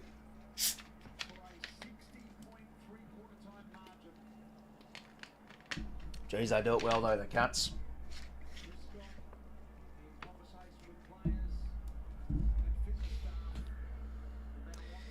Well, Brad Close should go, but he's hanging out to the right. Okay, well, they've hit the 100. How about that? Third quarter from the Cats. They have just blown Port out of the water, as they already did in the second quarter, let's be real. I mean, I don't think Port were goalless in that third quarter. Not much to sing home about. They've only got 3 marks inside 50, the pair. They just look lost. Sort of like another Chris Scott masterclass tonight.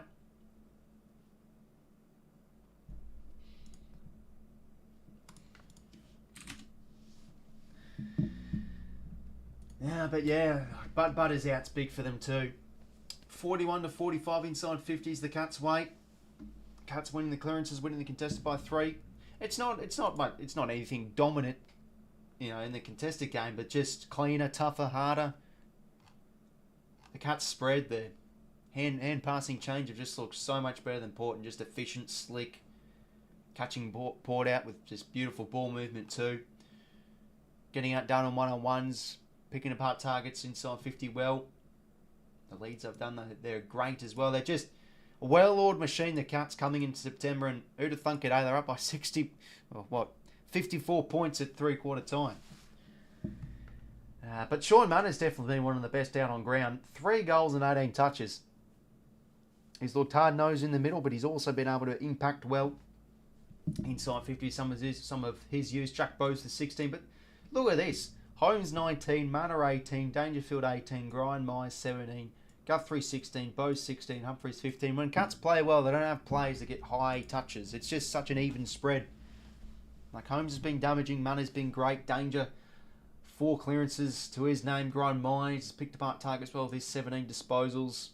Guthrie's looking posed back there. Jack Bowes has won some important contested footy. Even Lawrence Humphreys, first year player, and he's done some things like a 200 gamer would with his composure. Score involvements, 10 for Brad Close, 9 for Sean Manor, and Stengel's got 6, so the Smalls getting involved. Paddy Dangerfield with 9, Cameron with 8, Atkins with 8.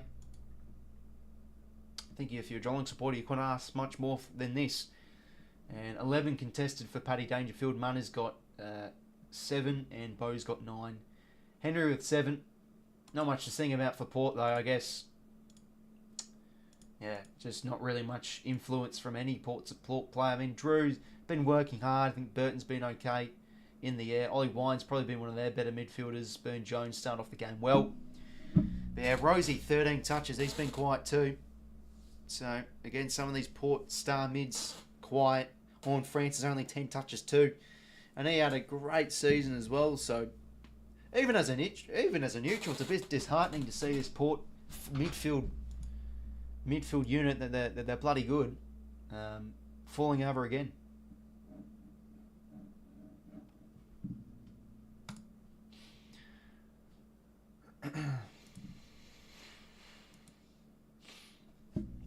Hinkley at the moment, although we don't know, are the Chats guys best is the best West Coasts have for a first class coach. Yeah, I think was it Stephen King, the assistant coach for Geelong? Apparently he's another one. He was the Suns interim coach last year. There could be another. I've been hearing with reports and stuff. Anyways, looking like it's going to be a cruisy win for the Cats, and they could be home, or should be really home to a home prelim. How about that, eh?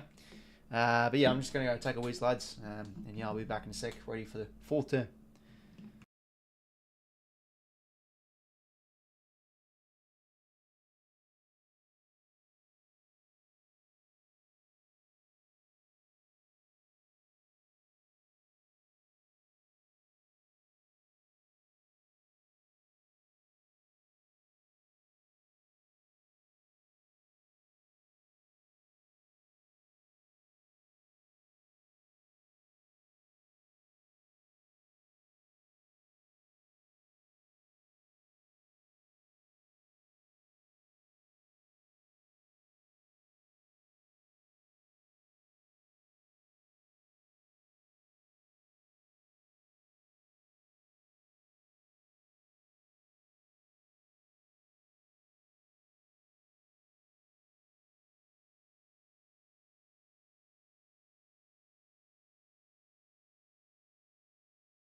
Alright lads, back just in time for this 4th quarter of what will go down as one of the best qualifying finals in history. Maybe not quite. But anyways, it's looking all the Cats here. They have played a bloody solid brand tonight, but yeah, geez, I think you've got to look at it both sides of the coin really. This has been great from the Cats, but Port have just had no answers.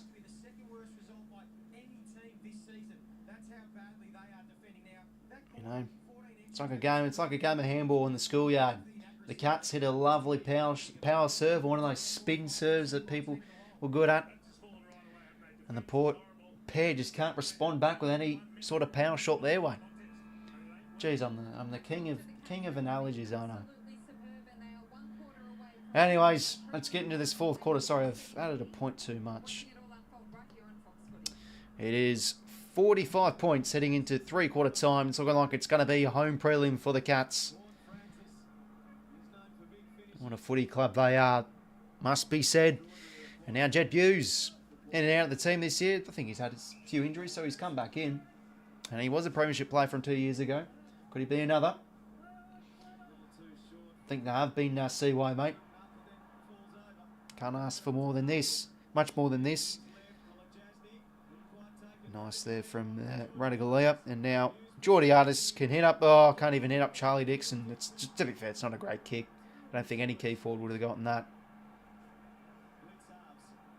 And now 𝐓𝐴𝐿𝐴𝐵𝐿𝐴𝐵 out towards the wing. Right, Leah can fly. It's a good mark. Corridor here for Jason Horne-Francis. I feel as though it will be a boring final series this year, game quality wise.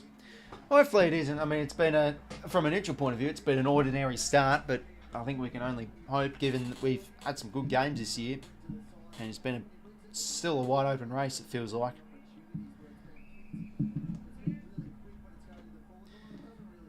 But yeah, I don't think many were expecting this.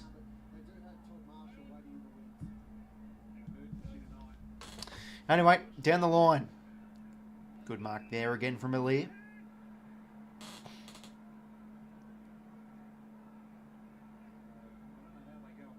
Burne-Jones now. Gonna go corridor here. Risky kick. Oh geez, Dangerfield. Here's a fast player. Let's not forget.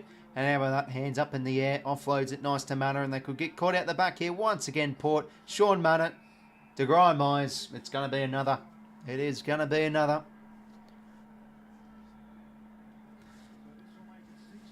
Been damaging off the turnover tonight, the Cats. Definitely one of their strong suits. And Ryan Myers. Oh, and the Geelong chance ran across Adelaide Oval now. There we go. Port fans stunned.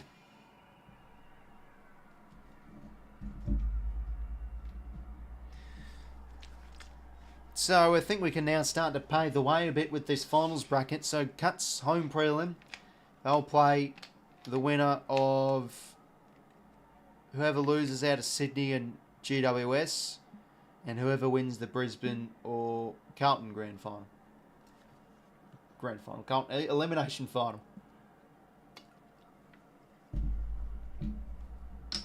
What a gutless performance. Yeah, it certainly has been tonight, Noah.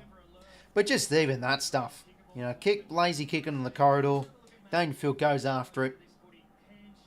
I mean, what's Burton doing there? Just guarding grass.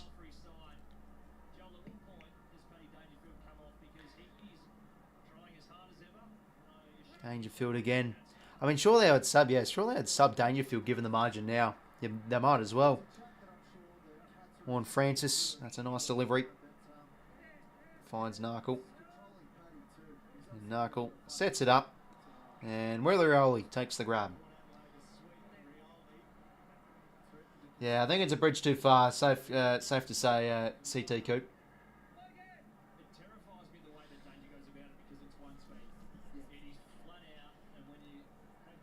Okay, well, 𝐼𝐵𝐿𝐴𝐵𝐿𝐴 had a pretty quiet night. Just the one goal early in the game. It was in the second quarter, I'm pretty sure. Can he convert to get a goal back here for Port? They've yet to kick a goal in this second half. Touch ball. And all Zach Guthrie will take contact, and then return it is.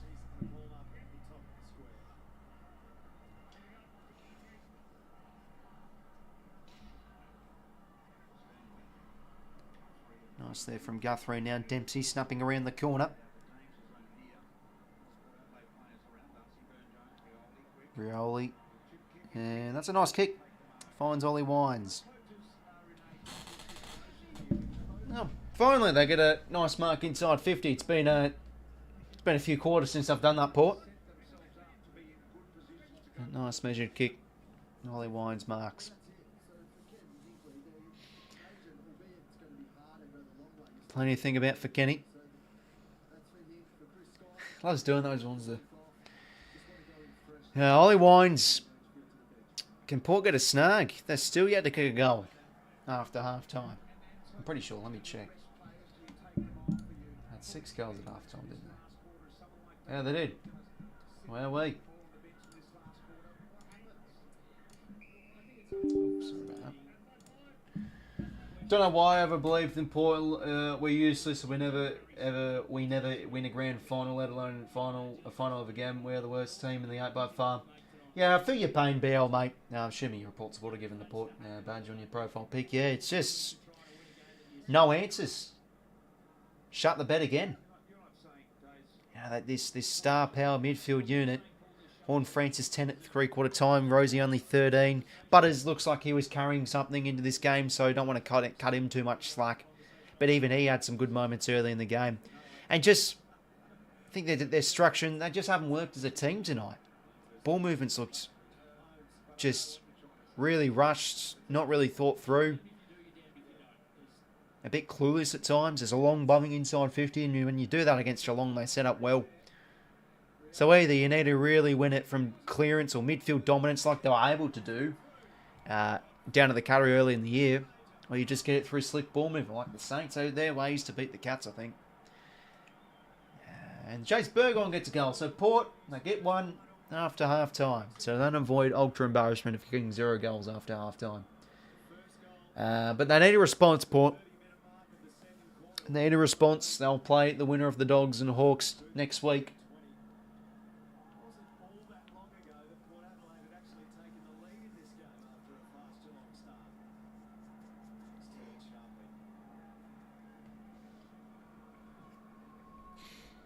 Yep, last minute or so, Port bound to get a few inside 50s their way and finally catch in Rioli.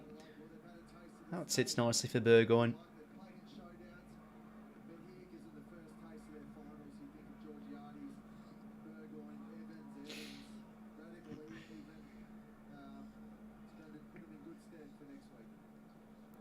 Sweet now hits it down into space for Horne-Francis. Just hasn't looked as slick, Horne-Francis, tonight. Just a blind kick in the corridor. It works for Evans. He's got to go. Cuts committed numbers. No one can get the pill, though. Now Port work it out freely. Chase Burgoyne. Inside 50. Can Charlie maybe fly for once? Can't. Just even had a disposal, Charlie Dixon.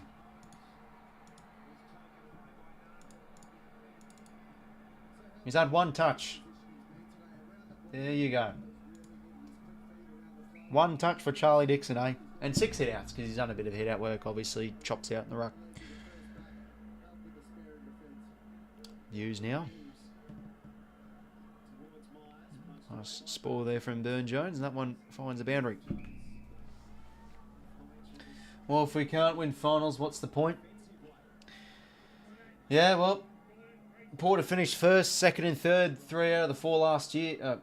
3 times out of the past 4 years. Have made a grand final. If they're playing like this, they'll be out in straight sets 2 years in a row. So I think it's a mental thing too. Even their form was looking great. Last 9 games, winning 8. There's not really much else they could have done.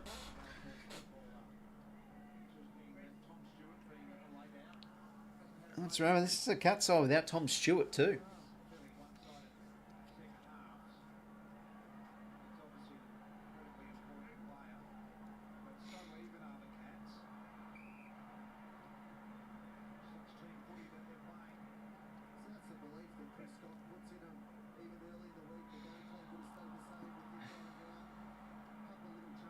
Jasney dishes it out.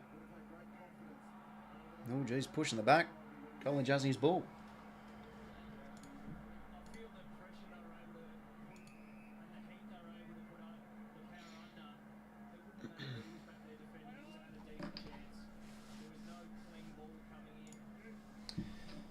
Port won't win next week.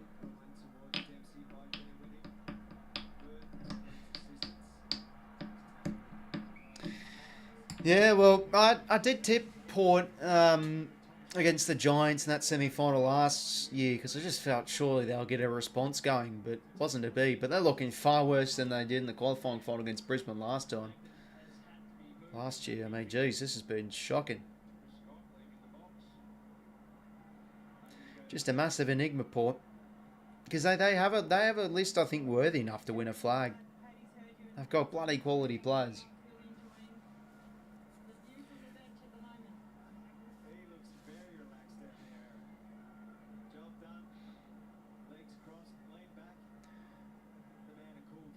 Francis can't bring it down.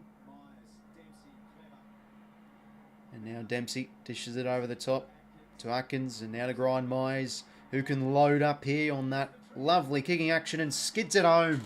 Beautiful kick. just again, out of congestion. Cats go bang with some lovely handball chains. And from the edge of 50, 𝐼𝐻𝐿𝐴, who's played well tonight, gets another. I think he's got another. So, yeah, he's got 3. 3 goals for Stengel, 3 goals for 𝐼𝐻𝐿𝐴, 3 goals for Manor. That's 9 goals from his small forwards tonight.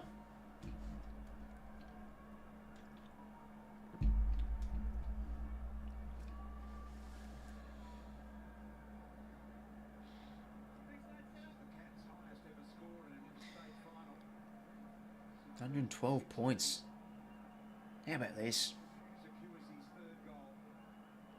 16 goals, 16 to 7 goals, 10.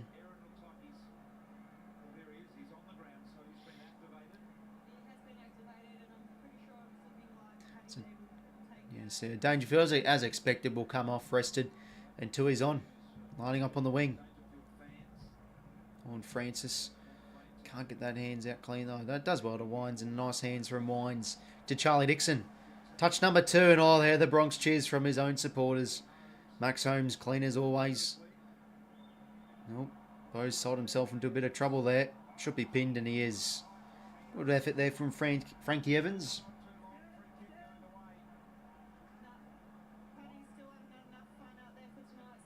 I know, 𝐼𝐻𝐿𝐴 is off, subbed.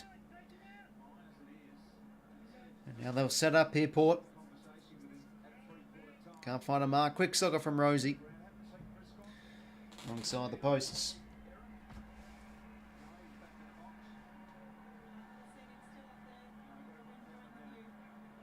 So now 𝐓𝐡𝐞 𝐎𝐥𝐝.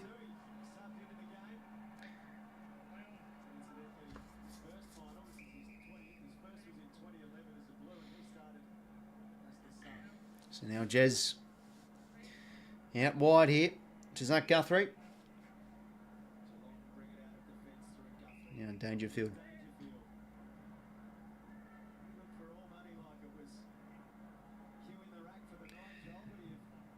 Now Guthrie. 𝐴𝐥𝐝 just on. They just keep on wanting to attack the Cats. Lines it up inside 50. Roving, beautiful stuff from Ollie Henry. Offloads the hands to Brad Close. And should have kicked it. Missed. But they've just been able to pick their way through hand passes so well tonight, the Cats. Just free options everywhere. Port defensively have collapsed. Another point. 60 points.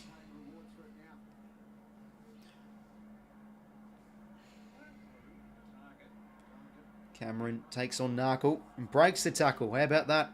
Create some space. 1-2 with Duncan. Jezza now. 45 to Humphreys. Now, surely he could get a finals goal here, the youngster. No, he wants to give it back to Jez. Oh, but he fumbles it. Rosie, that's a poor effort. Ball's still alive here for the Cats. And well done from Boak. Pushes it over eventually.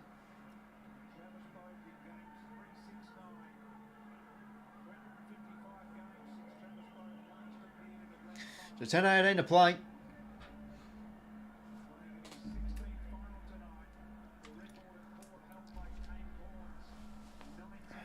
Dempsey now. Snapping ball off the head out. High ball. Not really much went up for it. Bouncing ball could favour 𝐼𝐻𝐿𝐴. 𝐼𝐻𝐿𝐴 competes really well. Gets out of the 50 for playing a bit of a defensive role.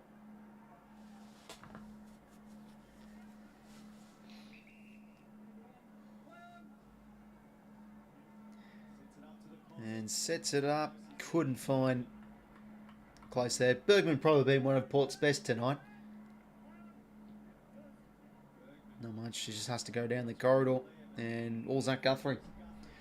Judos win the flags. A 5% chance to switch teams. Oh, but sure, yeah, no, you're a free supporter, aren't you, Fidget? Could be an option, mate. Rosie couldn't take the mark. Jeez, this has been an insipid performance from Rosie. And there you go. Bruin to Jeremy Cameron. How about that, ain't? I've done that plenty of times tonight. Fumble, drop mark, spillage from the Port in the defensive 50, and the Cats just swoop it up and make them pay. But good vision there from Tanner Bruin, finds Jez. And he can go back and extend the Cats' lead here. Could kick his 3rd. Jeremy Cameron to make it Geelong's 17th goal. It's already the highest score in an interstate final, but he misses there.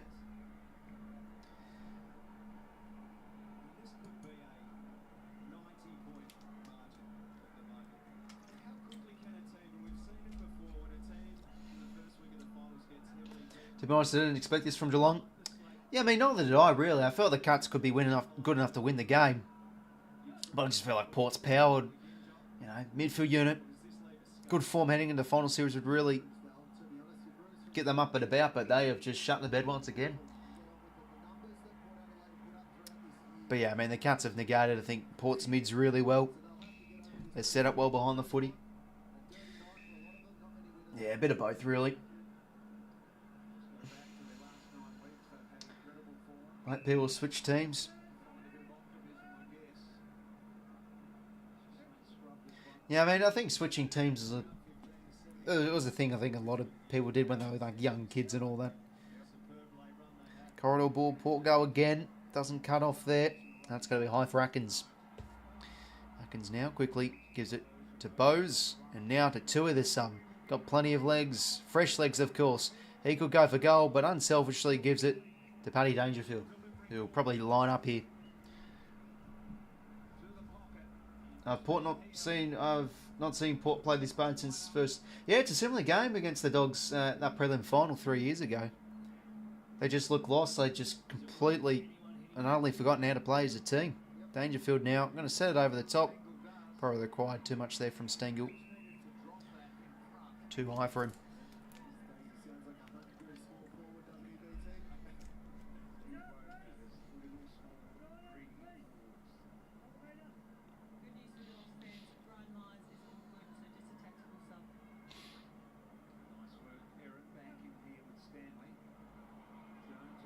Nice hands from Manor, and now Stengel. Lovely composure. It's another. Just too easy. And that's another one off a Port fumble. Geez, these cut smalls have been dangerous tonight. What's the margin now? 67. Sure is. Port are crap in finals lately, so I knew Geelong were a chance. Dixon's never played. Yeah, he's had 2 touches. And when he got his second touch, the fans gave him the Bronx cheer.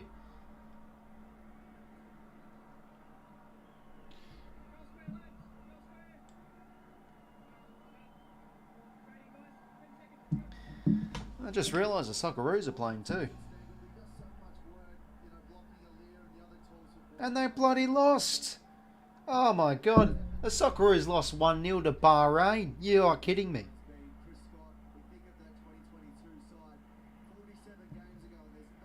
Bloody hell, it was a World Cup qualifiers game too. Is that the... Oh, yikes. It's the third round too, so you need a bloody win. Now Socceroos have shut the bed just like Port Adelaide tonight. And now Dangerfield. Towards the edge of 50, and that one will be carried over the boundary line.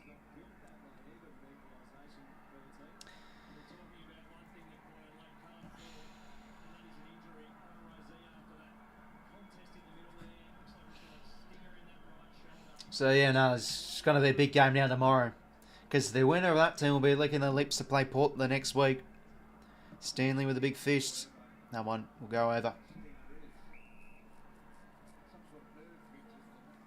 That's why we... It's fair enough, F, mate. Oh, good old Yangi for Leeds, though. I know he's in the team.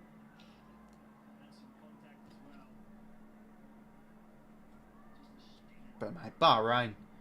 I mean, they're a small nation off Qatar, the Qatari coast or something. Cameron, for his third, thank you very much. Cats in a canter. They're off to a home prelim. We probably should have said this. Probably should have said it at half time, to be fair. But they have obliterated Port Adelaide. The stage fright has gotten to the pair once again. Yeah, geez, plenty of Cats fans made the trip over. I probably wouldn't have bothered if I was a Cats supporter, given it was a work night. Okay, there we go.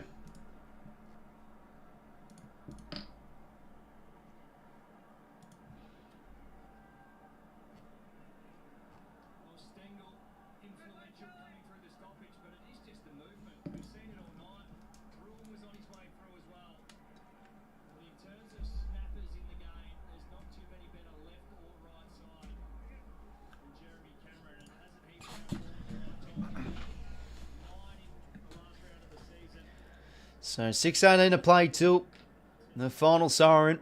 And again out of the middle. It's just been all the cuts. This is like the 2022 grand final a wee bit. Port constantly second the ball now. Late. Holmes playing for fun here. They are the cuts. Cameron, he could probably go back here.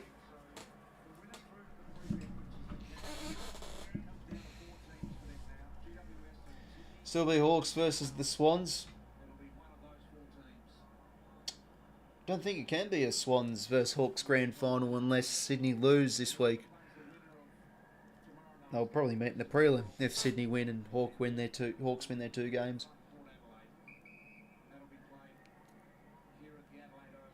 Don't know what to anticipate for the next qualifying final though, given what's happened tonight. Cameron, bang, lovely kick. It's another. There's what a treat this has been for the Cat supporters tonight. 2007 all over again.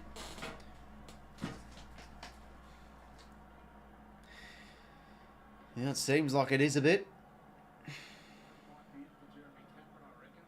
Yeah, about this, eh? What's the margin now? 79 points. Bloody hell. Who'd have thought this would be 79 points? Geelong fans are pensioners, so not a work night. Oh, dude. Oh, good sack. Port supporters are bloody dull bludgers, and it's not a work night either. 4 goals for Jeremy Cameron. Geez, the forwards have filled up their shoes tonight. Yeah, no, there goes my tip as well. So much for trusting a team that you'd think would come in and really blitz it tonight. Massive opportunity, but they've shit the bed once again. And Francis now out of the middle. He is galloping away towards the 50. No one can mark bar 𝐓𝐡𝐞. Be good tonight. Guthrie got a number of intercept marks. The Dogs can be easy beats if the Dogs can easily beat Hawks if they kick straight. Hawks fans should be scary. Yeah, it's going to be a big game. There's been a lot of chatter from both supporter bases, like, oh, we'll smash you. No, we'll smash you. I'm liking it. Both teams are confident. Feels like a build up to a grand final. Whilst the build up to this game's been non-existent. The thing is, we all thought this would be a boring game because we felt Port would win well, but look at this. It's been the Cats that have absolutely belted them. Yeah, sure as all. JR, mate, you'd be up and about. For sure, mate, as a Cat supporter, you'd be loving this. Can't ask for much more than a performance like this tonight. Even with no Tom Stewart too. And a free here to Bergman. So yeah, Cats, I think Cats will play. Yeah, it'll be locked in then. So there'll be a prelim at the MCG.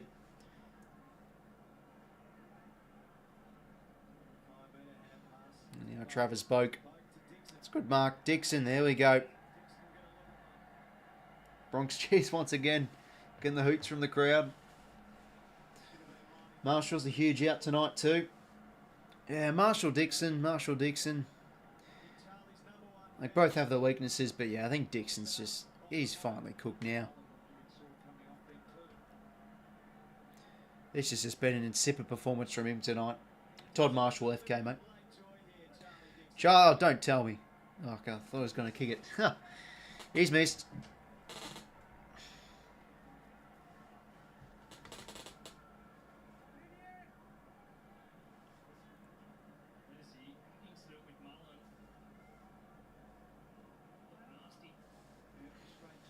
So 𝐓𝐡𝐞 now. Natural the ball out across to 𝐓𝐡𝐞.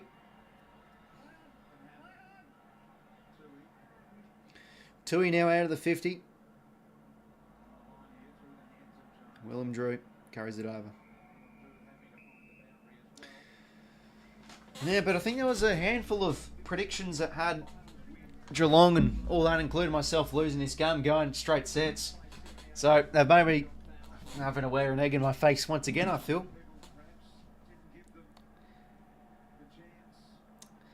But I remember watching a few. I think 𝐼𝐶 True Footy had Port winning the flag.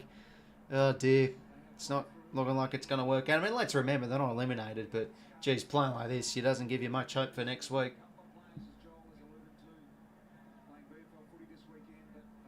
Yeah, it could have been a good. We were thinking early on it would be a nice, good old-fashioned shootout, but no, isn't to be. But no, obviously credit to the people that did tip them back in Geelong.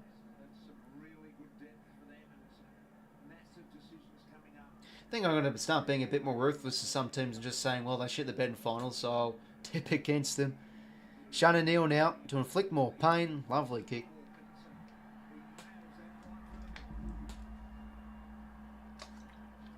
It wasn't really Smokies, to be fair, Corey. They were 6-0.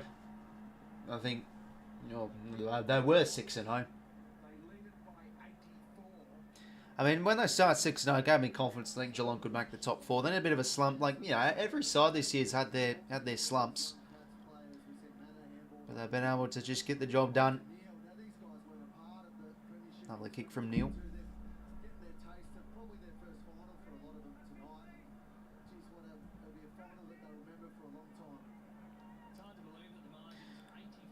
Jeez, 84 points. Yeah, crazy stuff. Yeah, it could be JR, mate. Certainly looks like it.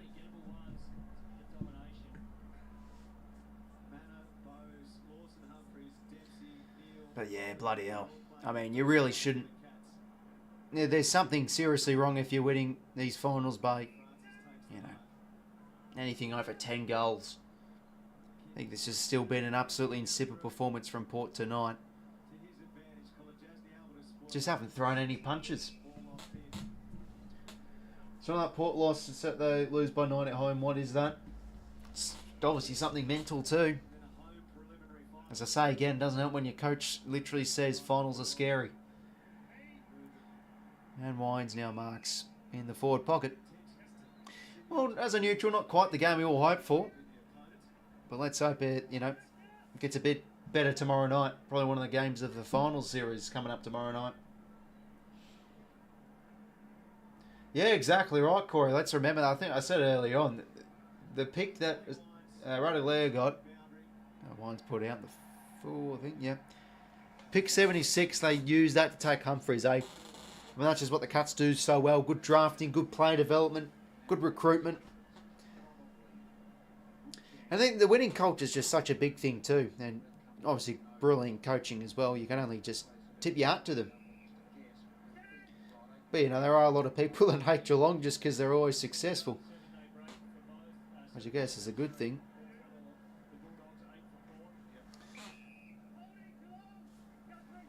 So 45 seconds to play here. It has been a blowout. Men versus boys. Ninja puts it well.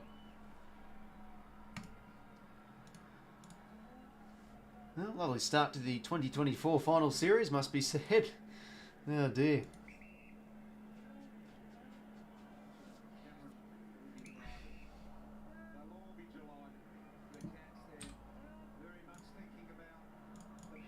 Well, the Cats, a lot of the people had them missing finals this year. Few for even the bottom 4. Few thought the cliff would come even in the midway point of the season. People would think they'd drop out, but they are once again off to another preliminary final, another tilt, and another red hot crack at another premiership. The youngsters, their role plays, their small forwards, the veterans have played perfect football tonight. No injuries too. They have blown Port Adelaide out of the water by a tune of over 80 points, if you don't mind. The Cats are through to a home prelim. How about that? Season just keeps on getting more and more unorthodox like. Who would have thought this would be the scoreline before this game? Oh, geez, Channel 7 using the new Cat song. Don't know why they're using that. 20 goals 18, 138, 7 goals 12, 54. There you go. The Cats. Finals experience, winning culture. play so well as a team. High cohesion, high chemistry. It all came to the fore tonight. Sleek ball movement.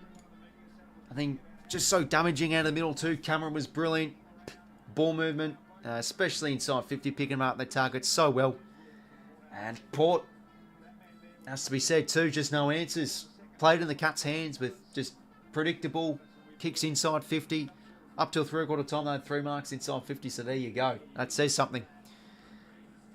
But Port looking like they just shit the bed again. Butters, I let him off. Looks like he was carrying something, but all Francis, Rosie quiet. And as a midfield unit, they were just disappointing again through another finals game. But yeah, the Cats, just so many even contributors once again. You know, if you look at the numbers here, 28, 27, 24, 23, 21. That's what they do well. It's just such an even spread. They're not a high possession getting side. But Holmes 28, very good from minute 1. Kick-started some really good attacking chains. They were damaging off the turnovers tonight. Zach Guthrie with 27 touches. He isn't usually a high possession getter either. Paddy Dangerfield with 4 clearances and 24. Some of his ground level efforts were outstanding. Going to be key should the Cats go all the way. Mana, 3 goals in 23. Brute forcing him. I like it. He's just so hard on the inside, but he has a bit of class when he's gained some separation. Myers' kicking was superb. Humphreys with 20. He's got the composure of a 200 gamer. Duncan 19. Cameron 19, 4 goals, 3. Jack Bowes 18 and 2 goals. Intercept possessions 11 for Bergman. Probably one of Port's best tonight. Zach Guthrie with 10. Kulajazi with 8. Henry with 7. Blitzards with 7. But yeah, just defended so well as a defensive unit in general tonight, the Cats. And overall, a quality win. Jordan Sweet, 51 to 28 hitouts as well. Did batter Stanley, but a lot of his hitouts went right to Cats players. Score involvements, 13 for Sean Munner, 12 to Dangerfield, 12 to Cameron, 11 to Close, 10 to Atkins. What a performance tonight for the Cats. So there we are. Was not expecting this. Having an 80-point drubbing to the away team. They're off to a home prelim, the Cats. Ruthless performance tonight. I mean, you can only tip your hat, say. A bloody good footy club this side is. And they are away to a home preliminary final. So they'll play the loser, or they'll play either Sydney, GWS, Brisbane or Carlton. Odds-wise, it's probably going to be GWS or Brisbane. That's the odds-wise. I'm not saying it is going to be. It could be that. But if, like, Sydney lose and then they win their semi, it's a grand final rematch in the prelim final, let's say. But, yeah, just a well-drilled side, the Cats. Defended extremely well. And, yeah, just that second quarter, just how they're able to surgically move their way through quick ball movement and methodical movement was the difference for sure. So, what a win for the Cats. They get it done by a margin of over 80 points. For Port, they'll play the winner of the Hawks or the Dogs next week. But if they're playing like that, could be back-to-back years out in straight sets. So, yeah, not a good night tonight for Port. Have to be much better than that. And what's going to happen with Zach Butters too, him out injured, isn't a good sight to see either. But thanks for tuning in, lads. Big game tomorrow night, though. We continue the streams. Let's hope for a bit of a closer game. Wasn't the most enjoyable game tonight from a neutral point of view. But yeah, Cats far too good. 20 goals, 18, 138, 7 goals, 12, 54. Thanks for tuning in, lads. Enjoy the rest of your night. And stay tuned on the channel. Got to obviously be streaming the rest of these finals games for week 1, of course. Take care, lads. See you later.